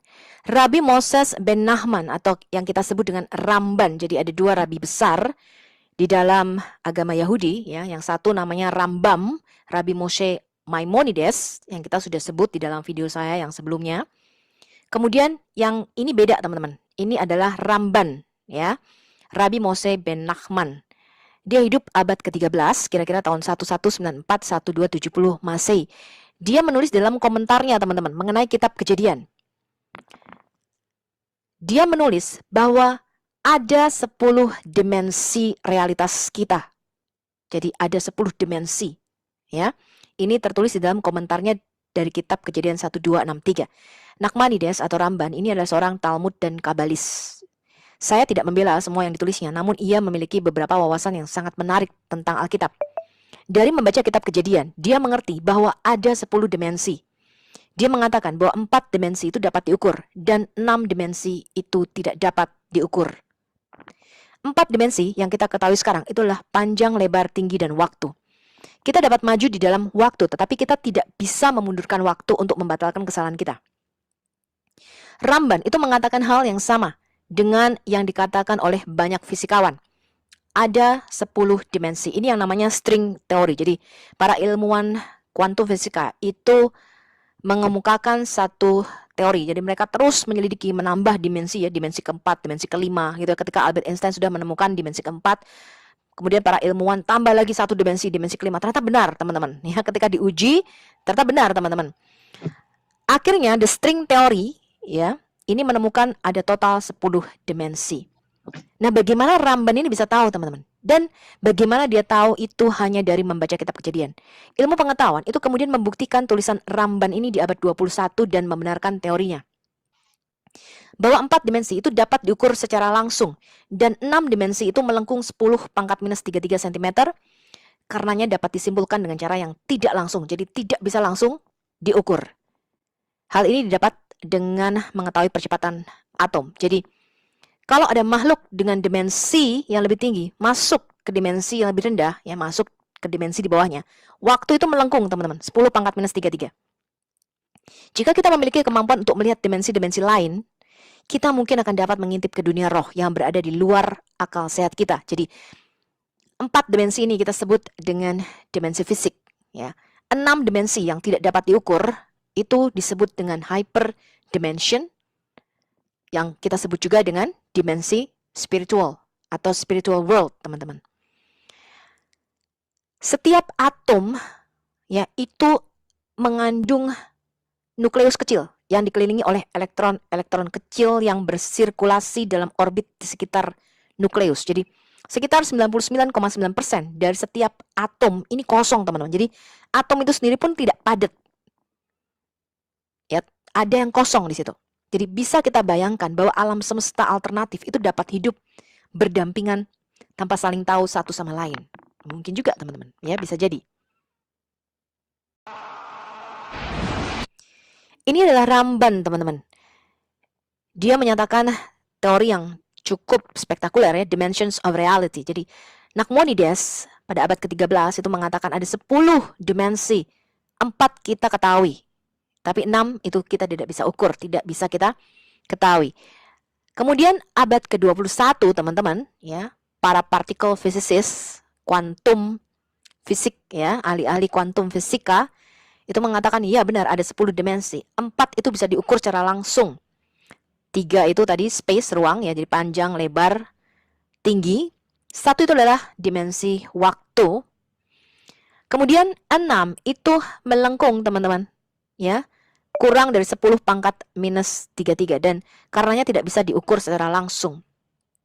Yang menyatakan pertama kali bahwa ada 10 dimensi ini adalah Rabbi Moshe ben Nachman atau Rabbi Moshe Nachmanides. String teori itu membuktikan keberadaan dari 10 dimensi. Anda cari sendiri ya, string teori kalau Anda mau belajar ini. 6 dimensi yang tidak bisa diukur ini melengkung 10 pangkat minus 33 cm. Jadi ketika ada makhluk dengan dimensi lebih tinggi masuk ke dimensi di bawahnya, maka waktu menjadi melengkung. Jadi kesimpulannya teman-teman, dimensi alam semesta ini ada 10 ya. Kita belum bisa membuktikan lebih dari itu. Ada banyak yang ngomong 11, 12, 26 gitu ya. Tetapi yang sudah terbukti di dalam the string theory ini adalah 10 dimensi teman-teman. Rabbi Moshe ben Nachman atau Ramban ini yang pertama kali menyimpulkan hanya dari membaca kitab Torah saja bahwa seluruh alam semesta ini terdiri dari 10 dimensi, 4 terukur dan 6 tidak bisa diukur. Ilmu pengetahuan modern kuantum fisika membuktikan adanya 10 dimensi, 4 terukur, panjang lebar tinggi waktu, dan 6 tidak bisa diukur yang kita sebut dengan hyperdimension atau dimensi roh atau spiritual world, ya. Dimana jika ada makhluk dari dimensi lebih tinggi masuk ke dimensi lebih rendah, maka waktu itu akan melengkung 10 pangkat minus 33. Hyperdimension ini yang kita sebut dengan kekekalan atau beyond time and space, di luar ruang dan waktu. Semakin tinggi dimensi suatu makhluk, maka semakin besar kapabilitasnya. Dan Ramban itu mengatakan Tuhan berada di dimensi 10. Jadi Tuhan itu adalah makhluk dimensi 10. Ya, jadi kalau kita menyatakan, saya menyatakan pakai istilah makhluk, itu jangan heran ya teman-teman ya. Jadi being itu adalah makhluk, Tuhan itu adalah makhluk dimensi 10. Ya, ini beda pengertiannya dengan Islam. Jadi Anda jangan samakan pengertian kita dengan Islam, ya. Ada kalik, ada makhluk. Kalau enggak makhluk berarti kalik enggak begitu teman-teman. Tuhan itu adalah the highest dimension being. Ya, jadi dia adalah makhluk dengan dimensi yang paling tinggi, yang tertinggi, sehingga kapabilitasnya itu luar biasa. Artinya apa teman-teman? Kalau makhluk ini berada di dimensi tertinggi, artinya Tuhan itu maha kuasa. Dia bisa menjadi apa saja yang dia mau. Jadi makhluk dengan dimensi lebih tinggi itu bisa menjelma menjadi makhluk dengan dimensi lebih rendah. Jadi dia bisa mengambil rupa menjadi makhluk dengan dimensi di bawahnya. Contohnya nih teman-teman, malaikat itu bisa mengambil rupa manusia. Tetapi manusia itu tidak bisa jadi malaikat teman-teman. Apalagi manusia jadi Tuhan, nggak bisa. Tuhan, karena dia makhluk dengan dimensi tertinggi, dia bisa menjadi apapun. Maka itu di dalam Alkitab kita melihat, dia menampakkan diri kepada Musa dalam apa? Semak belukar yang terbakar dalam nyala api. Kemudian ketika dia menampakkan diri kepada Abraham dalam apa? Bentuk suluh yang terbakar, nyala api di Kejadian 15. Kemudian ketika dia membimbing Israel di padang gurun dalam rupa apa teman-teman? Awan dan tiang awan dan tiang api. Ya tentu saja dalam rupa malaikat. Jadi kalau ada yang mengatakan malak Yahweh, ya itu adalah Yahweh sendiri teman-teman. Ya nanti kita akan lihat. Dan mereka mengatakan, kok Tuhan jadi malaikat? Bukan Tuhan jadi malaikat. Tuhan mengambil rupa roh teman-teman. Tapi kadang dia juga bisa mengambil apa? Rupa manusia. Karena itu Tuhan dikatakan dia datang kepada Abraham, duduk makan bersama dengan Abraham. Di mana? Di Mamre. Ya, ketika Abraham di Mamre. Dan yang datang itu Tuhan sendiri sebelum dia menghancurkan Sodom dan Gomora. Jadi Tuhan itu bisa mengambil rupa apa saja teman-teman. Sebab dia adalah makhluk dengan dimensi tertinggi. Ya, ini kuncinya. Tetapi manusia itu tidak bisa jadi Tuhan teman-teman. Jadi malaikat aja nggak bisa manusia. Ya, tetap dibedakan. Kalau Anda tahu dimensi roh manusia dengan roh malaikat itu beda teman-teman. Ya.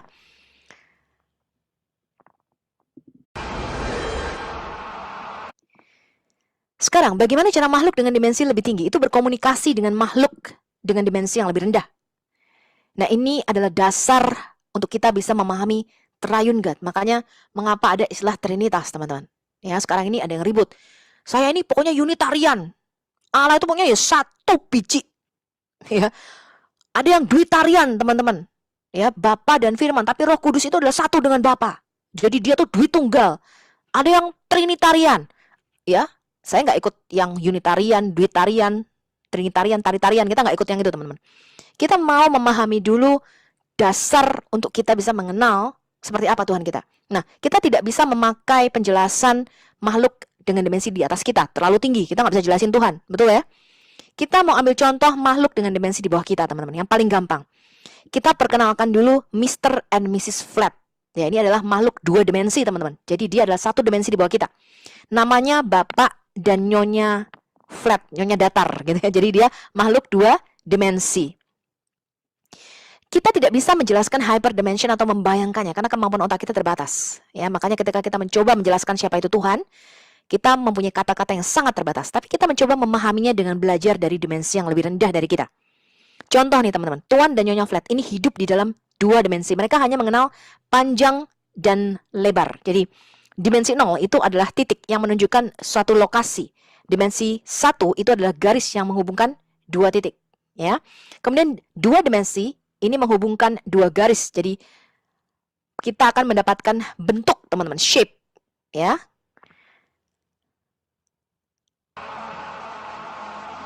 Mr. and Mrs. Flat itu tinggal di dunia yang namanya 2-dimension universe atau dunia 2 dimensi semesta mereka. Sekarang kita lihat teman-teman, dimanapun mereka berada, saya sebagai makhluk 3 dimensi dapat melihat mereka.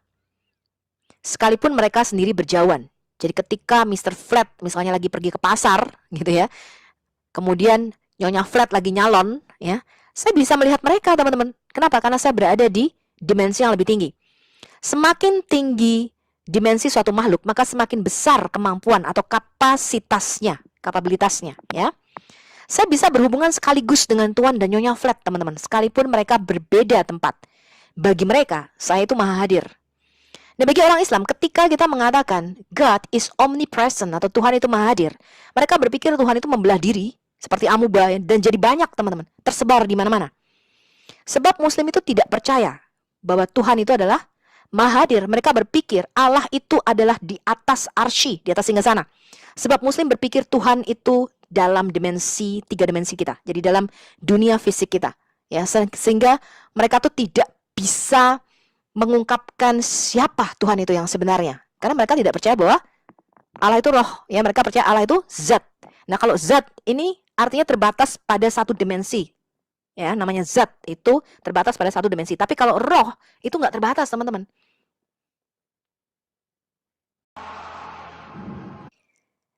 Oke, sekarang Mr. and Mrs. Flat, teman-teman. Saya bisa mengukur jarak kedekatan antara mereka. Saya bisa sekaligus berkomunikasi dengan Mr. and Mrs. Flat dimanapun mereka berada dalam 2 dimensi semesta mereka. Sebab saya berada dalam dimensi yang lebih tinggi. Ini adalah prinsip dimensi alam semesta. Makhluk dengan dimensi lebih rendah itu tidak bisa menjelma menjadi makhluk dengan dimensi yang lebih tinggi. Jadi Tuan dan Nyonya Flat itu tidak bisa menjadi makhluk 3 dimensi. Sebaliknya, saya bisa mentransformasikan gambar saya ke dalam 2 dimensi. Karena prinsip inilah, maka manusia tidak bisa menjadi malaikat atau Tuhan. Tapi sebaliknya, malaikat itu bisa mengambil rupa manusia.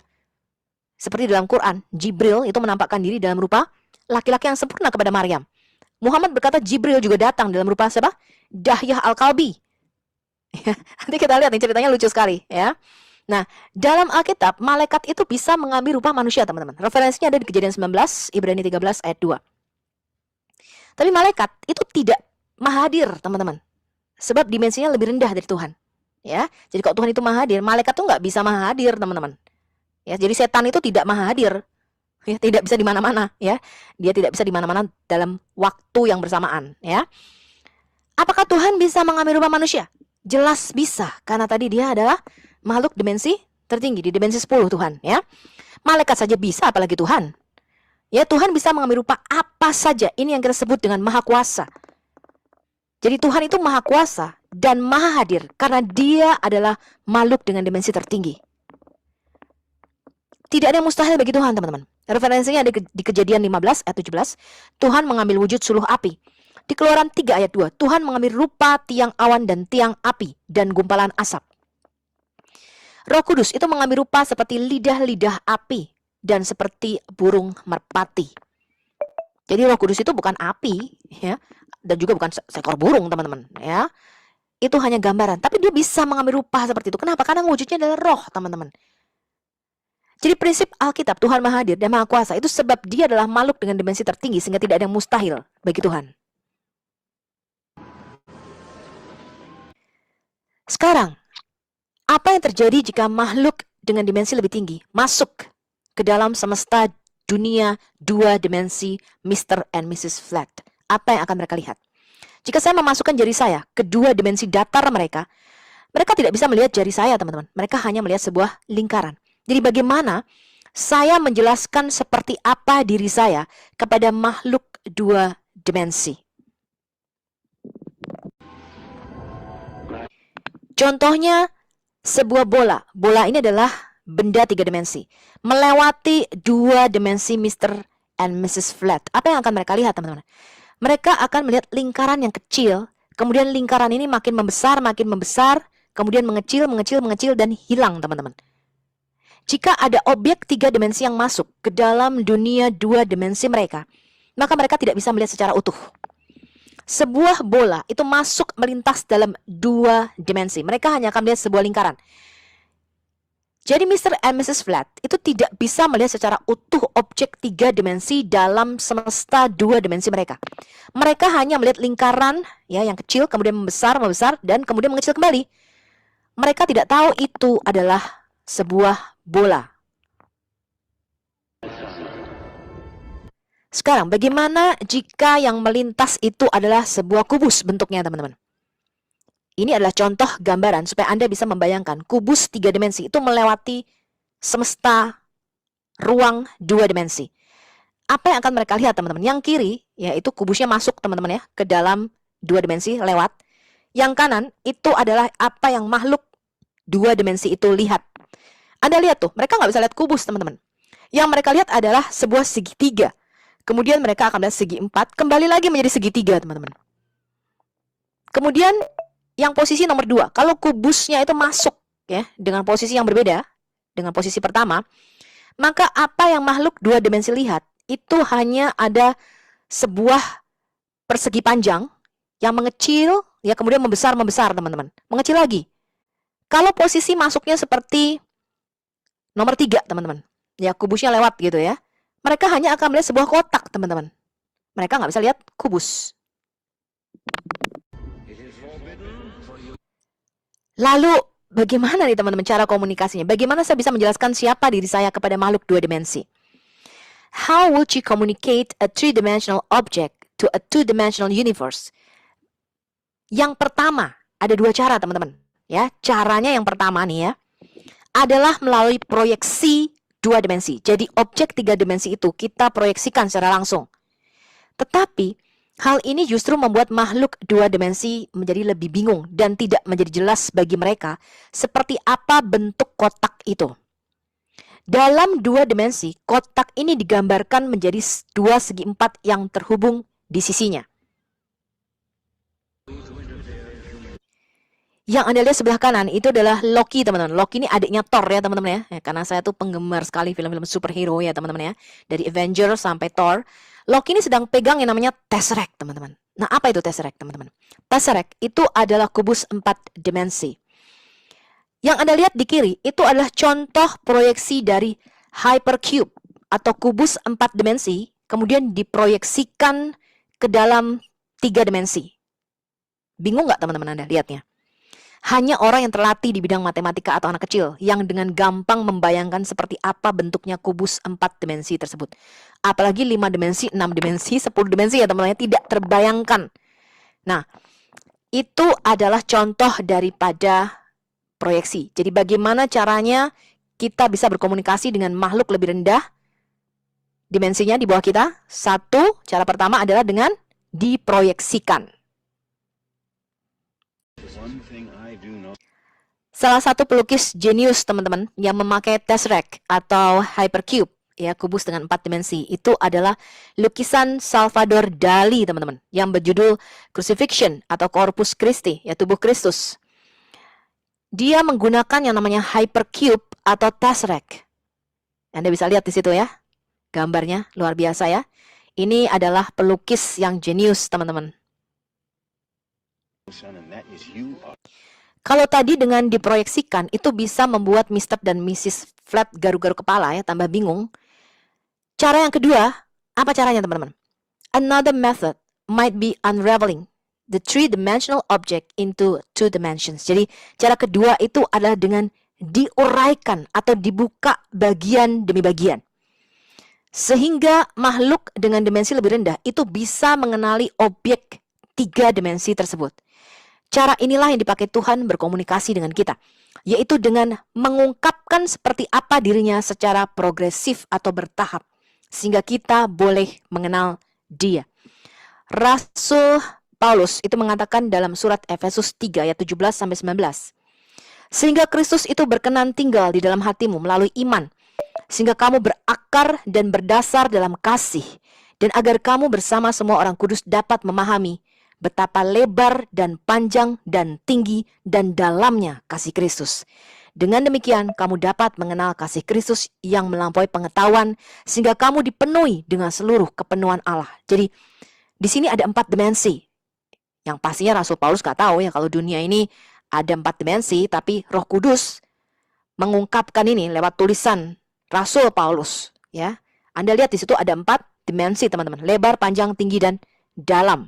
Ya, atau waktu di situ. Apa itu hyperdimension travel, teman-teman? Ketika Yesus itu bangkit dari kematian, dia menampakkan diri berkali-kali kepada para muridnya. Ketika kali pertama dia menampakkan diri, Thomas nggak ada. Jadi Thomas itu nggak percaya. Thomas berkata, kalau aku tidak meletakkan tanganku di lubang paku, ya di kedua tangannya, dan di lambungnya, maka aku tidak percaya, katanya. Ya. Yohanes 20 ayat 26-29. 8 hari kemudian, murid-murid ini berkumpul kembali, dan pada waktu itu Thomas ada bersama-sama dengan mereka, teman-teman. Sementara pintu-pintu terkunci, Yesus itu datang dan ia berdiri di tengah-tengah mereka dan berkata, "Shalom, damai sejahtera bagi kamu." Kemudian dia berkata kepada Thomas, "Taruhlah jarimu di sini dan lihatlah tanganku. Ulurkanlah tanganmu dan cucukkan ke dalam lambungku. Dan jangan engkau tidak percaya lagi, melainkan percayalah." Thomas menjawab dia, "Ya Tuhanku dan Allahku." Kata Yesus kepadanya, "Karena engkau telah melihat aku, maka engkau percaya. Berbahagialah mereka yang tidak melihat, namun percaya." Kita lihat satu lagi di Lukas 24 ayat 37-39. Mereka terkejut dan takut dan menyangka bahwa mereka melihat hantu. Akan tetapi Yesus berkata kepada mereka, "Mengapa kamu terkejut dan apa sebabnya timbul keraguan-raguan di dalam hati kamu? Lihatlah tanganku dan kakiku. Aku sendirilah ini. Rabalah aku dan lihatlah. Karena hantu tidak ada daging dan tulangnya, seperti yang kamu lihat ada pada aku." Jadi, Yesus ketika dibangkitkan dari antara mati, yang dibangkitkan itu adalah tubuhnya, teman-teman. Tubuhnya ini begitu penting ya. Tubuh ini adalah bait suci. Jadi, Tuhan itu membangkitkan Yesus dengan tubuh jasmaninya. Kalau ada orang Kristen yang mempunyai paradigma atau pandangan, aduh tubuh jasmani kita tuh nggak penting deh, kamu makan aja seenak-enaknya sampai kamu jadi gendut gitu ya, kamu minum aja gula banyak-banyak, toh tubuh ini nanti mati kok, tubuh ini binasa. Nggak penting, yang penting itu adalah rohani, kita ini makhluk rohani. Jangan salah teman-teman, tubuhmu ini adalah senjata paling legal yang ada di bumi. Jadi kalau kamu mau mengikat dan melepas apapun di dunia fisik, ya, Tuhan Yesus kan berkata, kalau kamu mau mengikat dan melepas sesuatu di dalam alam roh, ya, kamu juga akan mengikat dan melepasnya di dunia fisik. Kamu perlu yang namanya tubuh, teman-teman. Tanpa senjata tubuh tanah liat ini, kamu menjadi ilegal di bumi. Jadi kamu harus depart, kamu harus keluar, kamu jadi hantu. Ya, kalau kamu nggak punya tubuh tanah liat di bumi ini, kamu menjadi alien, menjadi ilegal, dan kamu harus pergi ke dunia orang mati, teman-teman. Makanya ketika Yesus masuk, ya, ini hukum. Nanti ketika kita melihat kitab Kejadian, ini adalah hukum yang Tuhan tetapkan. Jadi ketika dia masuk mau menebus kita, dia itu tidak bisa menebus kita dalam wujud aslinya, yaitu roh. Dia harus datang sebagai manusia, menjadi sama seperti kita, teman-teman. Dia harus mempunyai yang namanya tubuh tanah liat untuk dia secara legal atau secara resmi menginjak kepala ular itu atau iblis. Makanya iblis itu menggunakan juga tubuh tanah liat. Iblis itu kan adalah roh, ya. Ketika dia membujuk Hawa untuk makan buah dari pohon pengetahuan yang baik dan yang jahat, iblis itu tidak bisa secara langsung, teman-teman, datang dalam rupa roh. Ya, tapi dia mengambil rupa fisik, yaitu dalam bentuk ular. Ya, dia menggunakan tubuh tanah liat. Nah, untuk bisa melakukan hal ini teman-teman, yaitu mempunyai tubuh fisik, ini tubuh kemuliaan Yesus ya. Tetapi Yesus itu mampu menembus dan tidak terbatas pada ruang 3 dimensi. Oke, bisa kelihatan screen saya? Iya, lihat Bu, lihat lanjut. Oke, baik. Jadi prinsip dimensi alam semesta, semakin tinggi dimensi suatu makhluk, maka semakin besar kapabilitasnya. Ya, atau kemampuannya.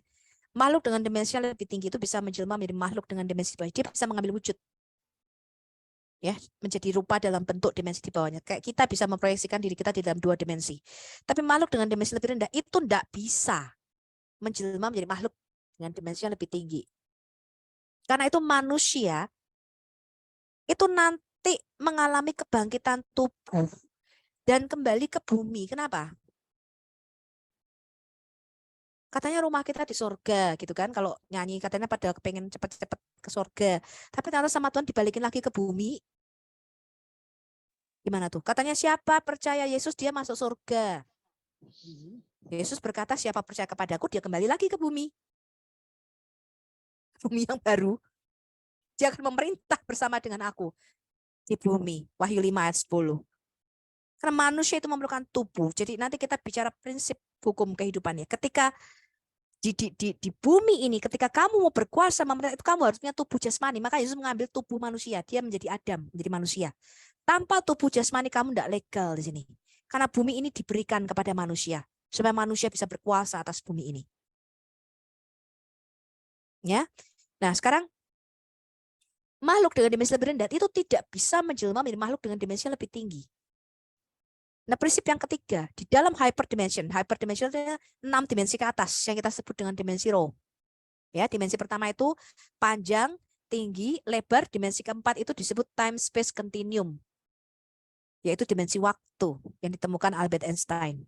Dimensi waktu ini dia fisikal, waktu ini tidak sama, dia berupa properti fisik teman-teman. Jadi waktu di bumi dengan waktu di matahari itu beda. Semakin Anda menjauh dari bumi, waktu itu menjadi relatif. Semakin Anda menjauh dari bumi, waktu itu berjalan lambat dan Anda mendekati dimensi kekekalan. Jadi kalau Anda bisa keluar sampai galaksi, ceritanya nih ya, menghayal nih ya. Anda keluar, jadi Anda mendekati kekekalan, Anda itu nggak akan tua-tua teman-teman. Mudah terus.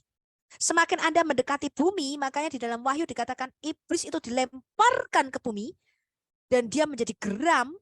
Dia marah sangat dahsyat karena dia tahu waktunya sudah singkat. Semakin Anda mendekati bumi itu dibuktikan secara sains Anda makin terikat dengan waktu. Semakin Anda menjauh dari bumi Anda mendekati dimensi kekekalan. Dan di dalam hyperdimension atau dimensi roh ini tidak bisa dikenakan persamaan matematika. Sampai sini ngerti? Lanjut. Allah itu berdiam di dalam dimensi tertinggi. Yotevave itu disebut the highest dimension being. Dia pribadi yang berada di dalam dimensi tertinggi. Dia bukan zat ya. Dia pribadi. Konsekuensinya, dia dapat menjadi berapapun yang dia mau dan dia dapat menjadi apapun yang dia mau. Jadi Tuhan kita itu bukan 3, bukan 7, bukan 11, bukan. Dia terserah, dia suka-suka dia itu tidak terbatas, nggak bisa dibatasi. Dia bisa mengambil wujud apapun dalam dimensi banyak. Ini disebut omnipotent. Dan karena dimensinya lebih tinggi, maka dia tuh seakan-akan omnipresent bagi kita. Ya, nggak bisa lepas kamu dari roh Allah. Mazmur 139. Nah, ini adalah nama yang dia kenalkan kepada Musa. Ehyeh Asher Ehyeh. Artinya aku adalah aku, atau aku akan menjadi apapun aku jadi. I will be what I will be, kata Tuhan. Ya. Jadi Tuhan kita itu definisinya apa? Ya biar Tuhan mendefinisikan dirinya sendiri. Dia mengatakan aku mau jadi apapun suka-suka aku, kata Tuhan nih. Gitu katanya. Anda mau protes? Ya silakan protes kepada Musa yang menulis kitab Keluaran ya. Nah sekarang apa itu doktrin Trinitas?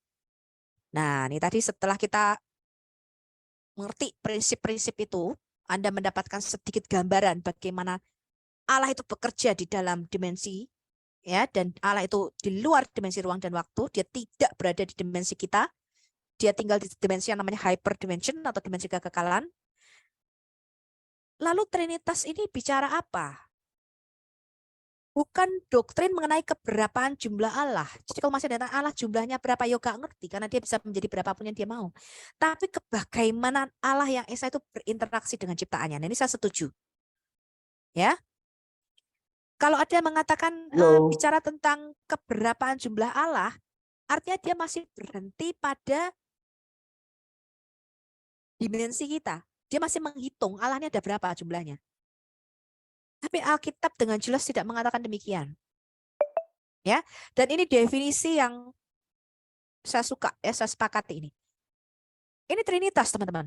Ya, Allah yang Esa, di dalam dirinya itu terdapat firman yang kekal dan roh yang kekal.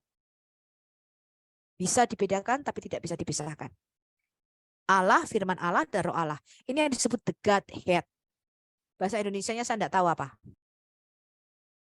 Ya, Anda boleh mengatakan satu hakikat tripersonai. Kalau Anda tidak mau pakai kata pribadi, buang kata pribadi, pakai kata apa kemarin? Satu esensi, satu hakikat, tiga hipostasis, tiga realita konkret. Dan saya lebih suka itu. Ya, emang begitu. Allah di dalamnya ada firman dan rohnya. Berbeda tapi tidak terpisah, satu tapi tidak bercampur, distingsi non separatis, diskreti non dividi. Ini saya suka nih. Ini bahasa-bahasa teologi saja, ya, untuk mendefinisikan. Tapi Allah itu beyond, ya, di luar semua deskripsi kita, ya. Nah sekarang tadi kita bahas nih, Allah bisa dihitung enggak? 1 tambah 1 tambah 1 kok 1, yaitu bodoh, ya. 1 tambah 1 tambah 1 di mana-mana jawabannya pasti 3, ya. Allah di dalam Alkitab tadi hakikatnya roh, artinya tidak terlihat, tidak berbentuk, dia tidak berlokasi, tidak bertempat, tidak bisa dihitung, tidak bisa tambah, dibagi, ditimbang, diukur dengan persamaan matematika. Karena Allah itu tidak bersifat fisik. Setuju tidak nih? Allah itu bukan bersifat fisik. Kalau dikatakan ketika melihat wujud Allah, rambutnya putih, itu nanti kita bahas, ya. Tapi sampai di sini dulu, setuju nggak? Disepakat dengan Allah itu tidak bersifat fisik. Yes. Ini Anda mesti tahu doa kita itu roh, ya. I setuju. Nah, nanti kita lihat bagaimana caranya dia berkomunikasi dengan kita. Dia harus mengambil rupa lah. Kalau tidak mengambil rupa gimana kita kenali dia? Ya tidak mungkin, ya. Oke, sekarang kita diskusi. Ini udah mau selesai bagian kedua, nanti kita masuk bagian ketiga. Bagian ketiga diskusinya ada 11, jadi panjang sekali. Apakah Allah kita bisa menjadi berapapun yang dia mau dan menjadi apapun yang dia mau? Di Kejadian 18 ayat 1 sampai 3. Bisa ya? Bisa. Apa Allah bisa sekaligus berada di bumi dan di surga dalam waktu yang bersamaan? Allah yang di surga, orang Yahudi menyebutnya Bapa. Betul? Allah yang batin. Saya pernah membuat video Allah yang zohir dan Allah yang batin. Jadi Muslim itu percaya ada Allah yang zohir, Allah yang kelihatan, dan ada Allah yang batin. Allah yang roh yang tidak kelihatan, yang goib. Ya enggak? Nah, Allah yang roh, yang goib, yang nggak kelihatan, suaranya nggak pernah kamu dengar, rupanya kamu nggak pernah lihat, itu disebut Bapa yang ada di surga. Makanya kalau Bapa itu cuma bersuara gitu aja.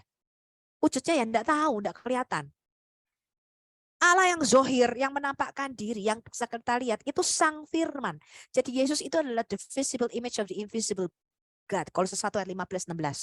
Dia adalah gambar wujud Allah yang kelihatan, Allah yang zohir dari Allah yang enggak kelihatan, Allah yang batin. Itu adalah bagaimana Allah berkomunikasi adalah melalui Sang Firman. Dan Firman ini bukan suara atau bukan kata-kata. Di dalam Alkitab Firman Allah itu mempunyai wujud. Jadi Allah berinteraksi itu dengan melalui Sang Firman, teman-teman. Bapa itu tidak naik turun. Maka kalau tadi ketika dikatakan Yud He Vav He itu menampakkan diri kepada Abraham, lah surga kosong lah. Enggak ya, dia berinteraksi dengan cipta melalui firman-Nya. Sang Firman inilah yang mengeksekomai, menyatakan, mereveal seperti apa Bapa itu kepada kita. Jadi Sang Firman ini adalah Allah yang zohir, Allah yang kelihatan, dari Allah yang roh. Yesus ada the visible image of the invisible God. Ya, sama kayak misalnya saya kasih ada contoh. Roh saya itu saya bukan. Saya dong, rohnya Sofi. Ya nggak kelihatan, betul? Tubuhnya saya itu saya bukan. Saya dong. Saya. Apakah bisa dikatakan tubuh saya itu adalah sepertiga saya, sepertiga diri saya? Tidak. Total tubuh saya. Roh saya apakah sepertiga diri saya? Tentu saja Tidak. tidak. Apakah jiwa, akal, budi sepertiga? Loh, enggak dong, itu kan ya saya utuh. Saya itu ya tubuh, jiwa, dan roh. Ini hanya analogi, ya. Jadi kalau menggambarkan analogi Allah itu jangan pakai telur. Ada kulitnya, ada putihnya, ada kuningnya, ada yang pakai air, enggak, itu materi semua. Dan pakai matahari, buat saya enggak pas ya. Karena Allah mengatakan marilah kita menjadikan manusia menurut gambar dan rupa kita. Yang paling pas analoginya tuh kita ini bayangan gambaran. Tepat enggak? Loh, enggak tepat. Allah itu bukan sama seperti manusia, tapi hanya jembatan analogi saja. Ya, Allah itu bukan manusia. Enggak sama kayak kita. Tapi kita menggunakan analogi loh, supaya Allah tadi loh yang dalam dimensi tadi loh. Misalnya kita ini makhluk Mr. and Mrs. Flat, 2 dimensi. Lalu melihat kubus. Anda lah bingung, kubus sih bentuknya kayak apa iki?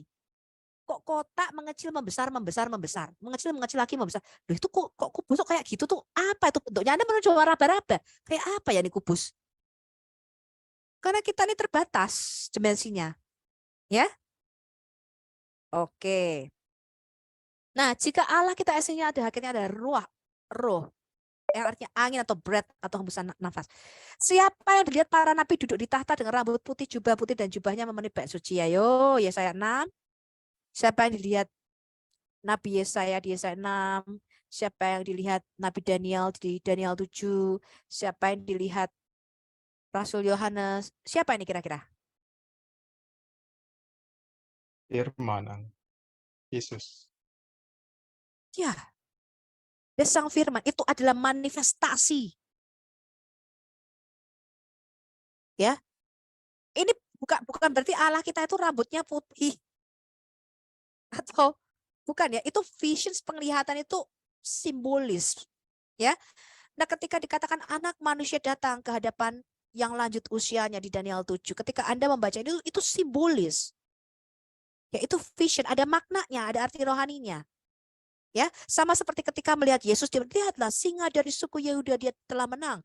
Ketika menoleh, Rasul Yohanes melihat, kok domba, seperti yang domba telah disembelih, bertanduk 7 dan bermata 7. Apakah Mesias kita seperti domba yang lehernya kayak digorok gitu, terus tanduknya 7, matanya 7?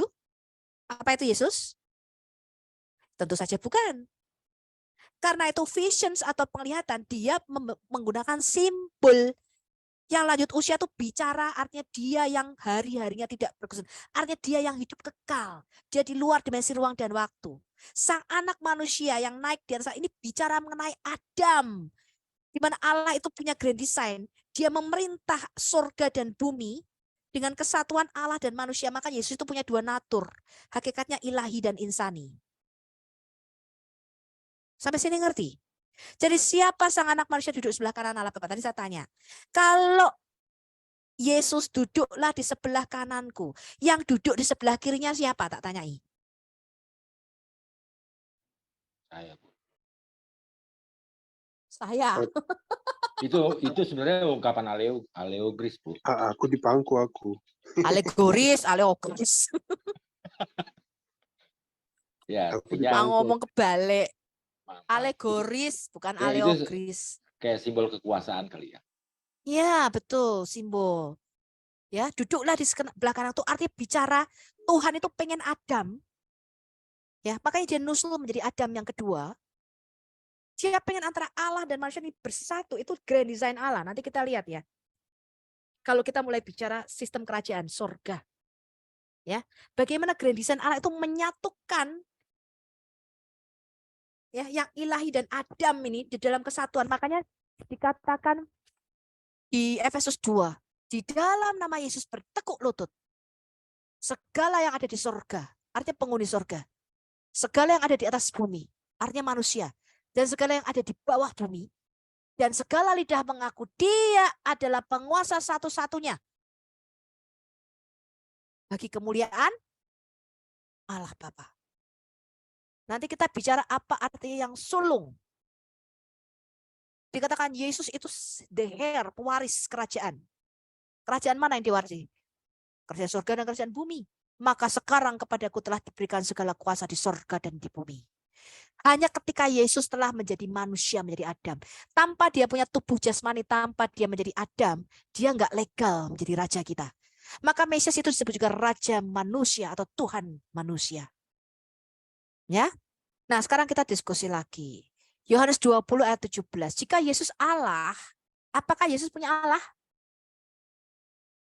No. Oke, coba Tidak. didiskusikan. Tidak. Tidak. Yesus Allah enggak? Iya. Iya. Tapi coba baca dulu Yohanes 20 ayat 17, coba. Yesus firman Allah yang adalah Allah. Dia memiliki Bapa yang adalah Allah juga. Iya, berarti Bapa Allah Yesus Allah, betul enggak? Ya. Yesus disebut monogenes atau satu esensi, satu hakikat dengan Bapa. Hakikatnya apa? Ilahi, Allah. Nah, makanya di dalam Alkitab kita Yesus menyebut Bapa sebagai Allahku dan Bapa menyebut Yesus sebagai Allah. Betul enggak? Ya, Di mana? benar. Ibrani 1. Mazmur Ya. 110 juga ya. Ya, Mazmur.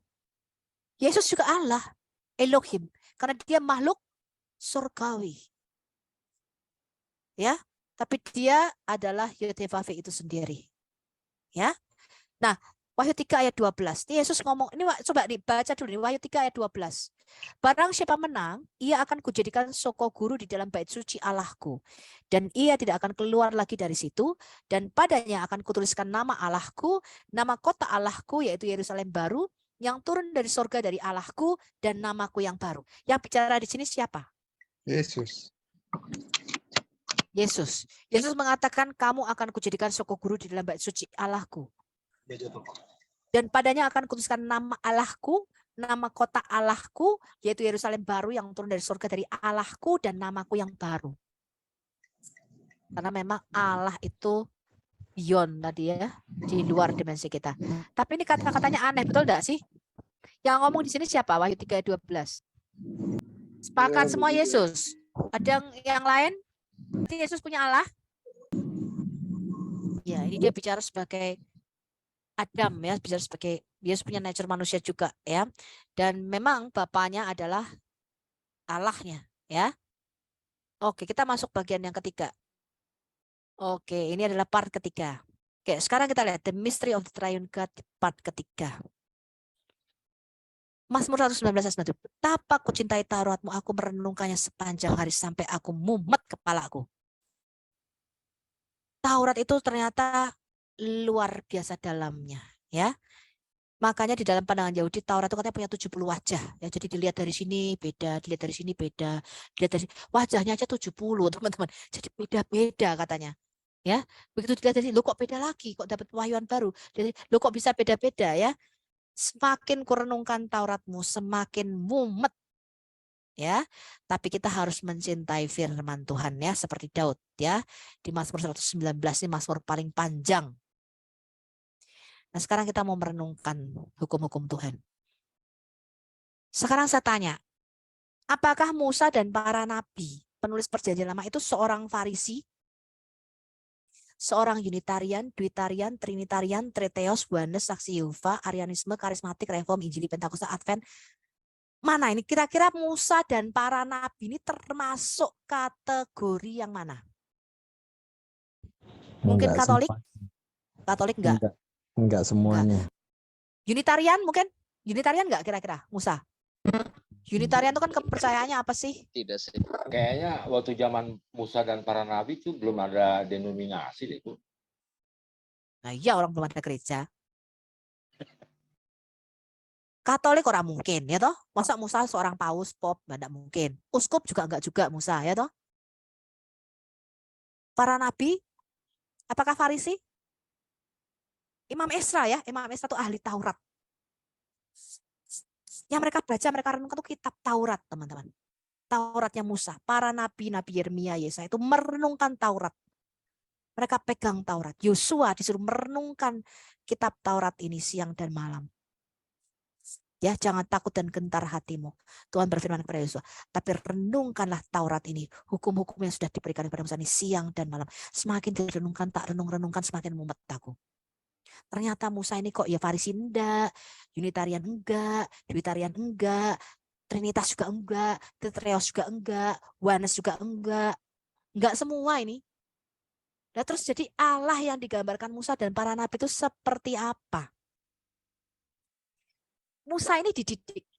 Sekarang kita baca Kisah Rasul 7 ayat 22. Ini kesaksian Stefanus ya, ketika dia mau dirajam mati, sebelum dia dirajam mati, dia ngomong banyak. Dia kata begini, Musa ini dididik di dalam segala hikmat orang Mesir dan dia berkuasa dalam perkataan dan perbuatannya. Di Musa ini dididik dalam segala pengetahuan orang Mesir. Saya tanya, pengetahuan orang Mesir itu apa? Sekolah dong Musa, betul? Sekolah. Iya, kalau apa Musa tuh tiba-tiba ketika dipanggil Tuhan tiba-tiba dia teling gitu bisa menulis. Ya enggak, dia dididik. Dididik itu artinya dia sekolah. Di lingkungan Musa itu. Artinya Maksud sebelum nulis saya- kitab Taurat dia pernah belajar menulis yang lain, betul? Maksud Dan dia saya belajar dia membaca, betul? dikasih ilmu arsitek. Taurat itu setelah dikasih dua Betul. obat atau sebelumnya, Bu? Coba direnungkan nih loh. Musa itu kan menulis kitab Taurat bukan kayak Muhammad toh. Menulis Taurat di dalam gua tuh cekek tiba-tiba dia bisa nulis, dikasih buku Taurat kan tidak. Ya toh, Musa itu lepasnya sudah pernah belajar menulis, betul enggak? Betul. Keluarga Dari kecil kerajaan. ini loh. Iya, Keluarga karena dia kan kerajaan. keluarga kerajaan dididik oleh putri Firaun. Bisa baca kan Musa? Banyak baca, Bisa, Bu. betul? Banyak. Pengetahuannya luas, betul? Makanya dia tahu bisa lari dari Mesir ke Median lewat jalan mana. Ahli perang dia juga, Bu. Ahli Iya, Bu. perang. Maksud saya itu loh, Bu, apa? Sebelum dia dikasih 2 lobat hukum 10 hukum Taurat itu atau gimana? Sesudah atau sebelumnya? Apanya? Tulis Taurat. Nulis yang kitab Taurat kan ada banyak. Oh, sesudah. Jadi mereka itu 2 tahun di Gunung Sinai sambil membangun bait suci itu butuh waktu 2 tahun. Mereka cuma berkemah di Gunung Horeb itu di Gunung Sinai. 38 tahun muter-muter di Kades Barnea. Jadi sambil muter sambil berhenti nulis, muter berhenti nulis. Gitu, Pak. Jadi ibaratnya ayat pertama itu hukum Taurat, hukum 10 hukum Taurat itu berarti ya. Iya, iya. Betul. Bukan sebelum diberikan loh batu ya, diberikan loh batu itu terus sesudah itu dia nulis gitu loh. Ya, mulai dari kitab Kejadian tulis sama Musa, ya. Tapi sebelum nulis itu dia pasti sudah pernah nulis lainnya, betul? Betul. Ya, belajar membaca menulis itu kan bukan 1-2 hari toh teman-teman. Sak pinter-pinternya orang ya mungkin sebulan kali ya toh. Dan dia baca banyak, dia mengetahui banyak hal. Hikmat orang Mesir. Orang Mesir itu punya teologi sendiri. Makanya mereka percaya dewa-dewa. Mereka punya kisah penciptaan sendiri. Dan pada zaman Musa itu huruf bahasa yang dipakai adalah bahasa Akadia. Huruf yang dipakai itu huruf apa namanya? Paku. Ya. Dan pada zaman Musa itu mengambil huruf yang namanya piktogram, bentuknya gambar. Jadi alefnya itu gambarnya kepala sapi, betnya tuh gambarnya kayak huruf B rumah gitu, kayak tenda. Ya, H-nya tuh orang tangannya diangkat gitu, piktogram namanya. Enggak kayak huruf Ibrani modern itu, bukan seperti itu dia menulis. Terus untuk masalah identifikasi kalau itu dari kitab semua yang dari perjanjian lama itu yang nulis Musa itu gimana cara mengidentifikasi? Enggak semuanya nulis Musa.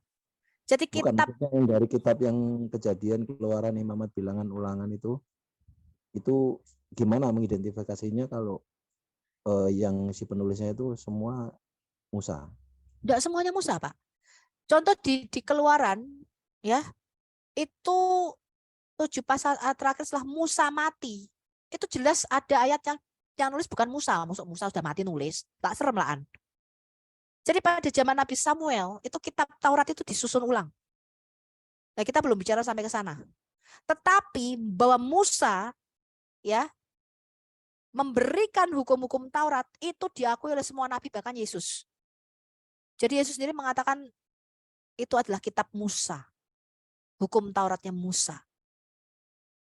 Ya, tapi nanti mana yang ditulis Musa dan apakah semuanya ditulis Musa nanti kita lihat, kita belum masuk ke sana. Nanti kalau bicara manuskrip bulan Februari kita akan bicara ke sana. Makanya saya ini makin lama makanan makin keras. Saya harap Anda terima dulu, ya. Nanti kita akan membahas ketika kita bicara manuskrip. Enggak sekarang. Oke. Dan ini Anda telan dulu, benar nggak nih kata Stefanus bahwa Musa itu dididik dalam segala hikmat orang Mesir? Betul. Percaya? Percaya ya, kata Stefanus percaya. Oke. Yes. Sekarang saya tanya, apakah ada pengaruh pada zaman Musa itu teologi yang dianut masuk ke dalam Alkitab kita?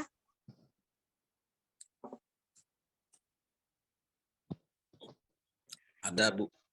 Ada, iya ada. Ada. Jadi Tuhan itu tidak berbicara kepada para nabinya pakai bahasa alien.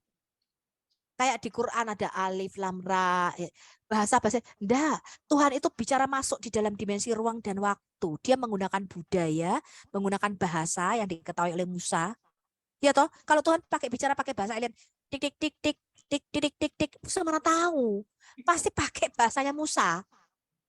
Pakai budaya yang sudah diketahui Musa, ada background, latar belakang. Nah, untuk Anda tahu, kalau Anda percaya kitab Taurat ini, Musa yang menyusunnya.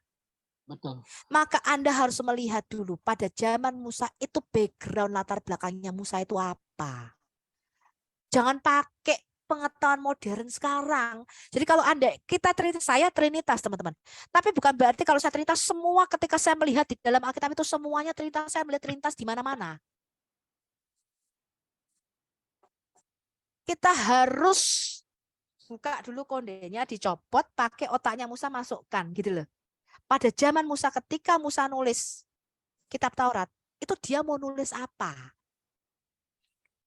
Ya. Nah, sekarang coba ini saya mau Anda perhatikan ini. Ini dalam teologi Mesir. Teologi Mesir itu mengenal satu dewa yang namanya dewa kematian. Mereka menyebutnya dewa Mut. Makanya dalam Alkitab kita Allah berkata di Kejadian 2 ayat 17, pada hari kamu memakan buah pohon pengetahuan yang baik dan yang jahat ini, Mut tamut, mati dan kamu pasti mati. Dying and you will die. Dewa Mut itu juga dikenal sebagai dewa maut atau maut.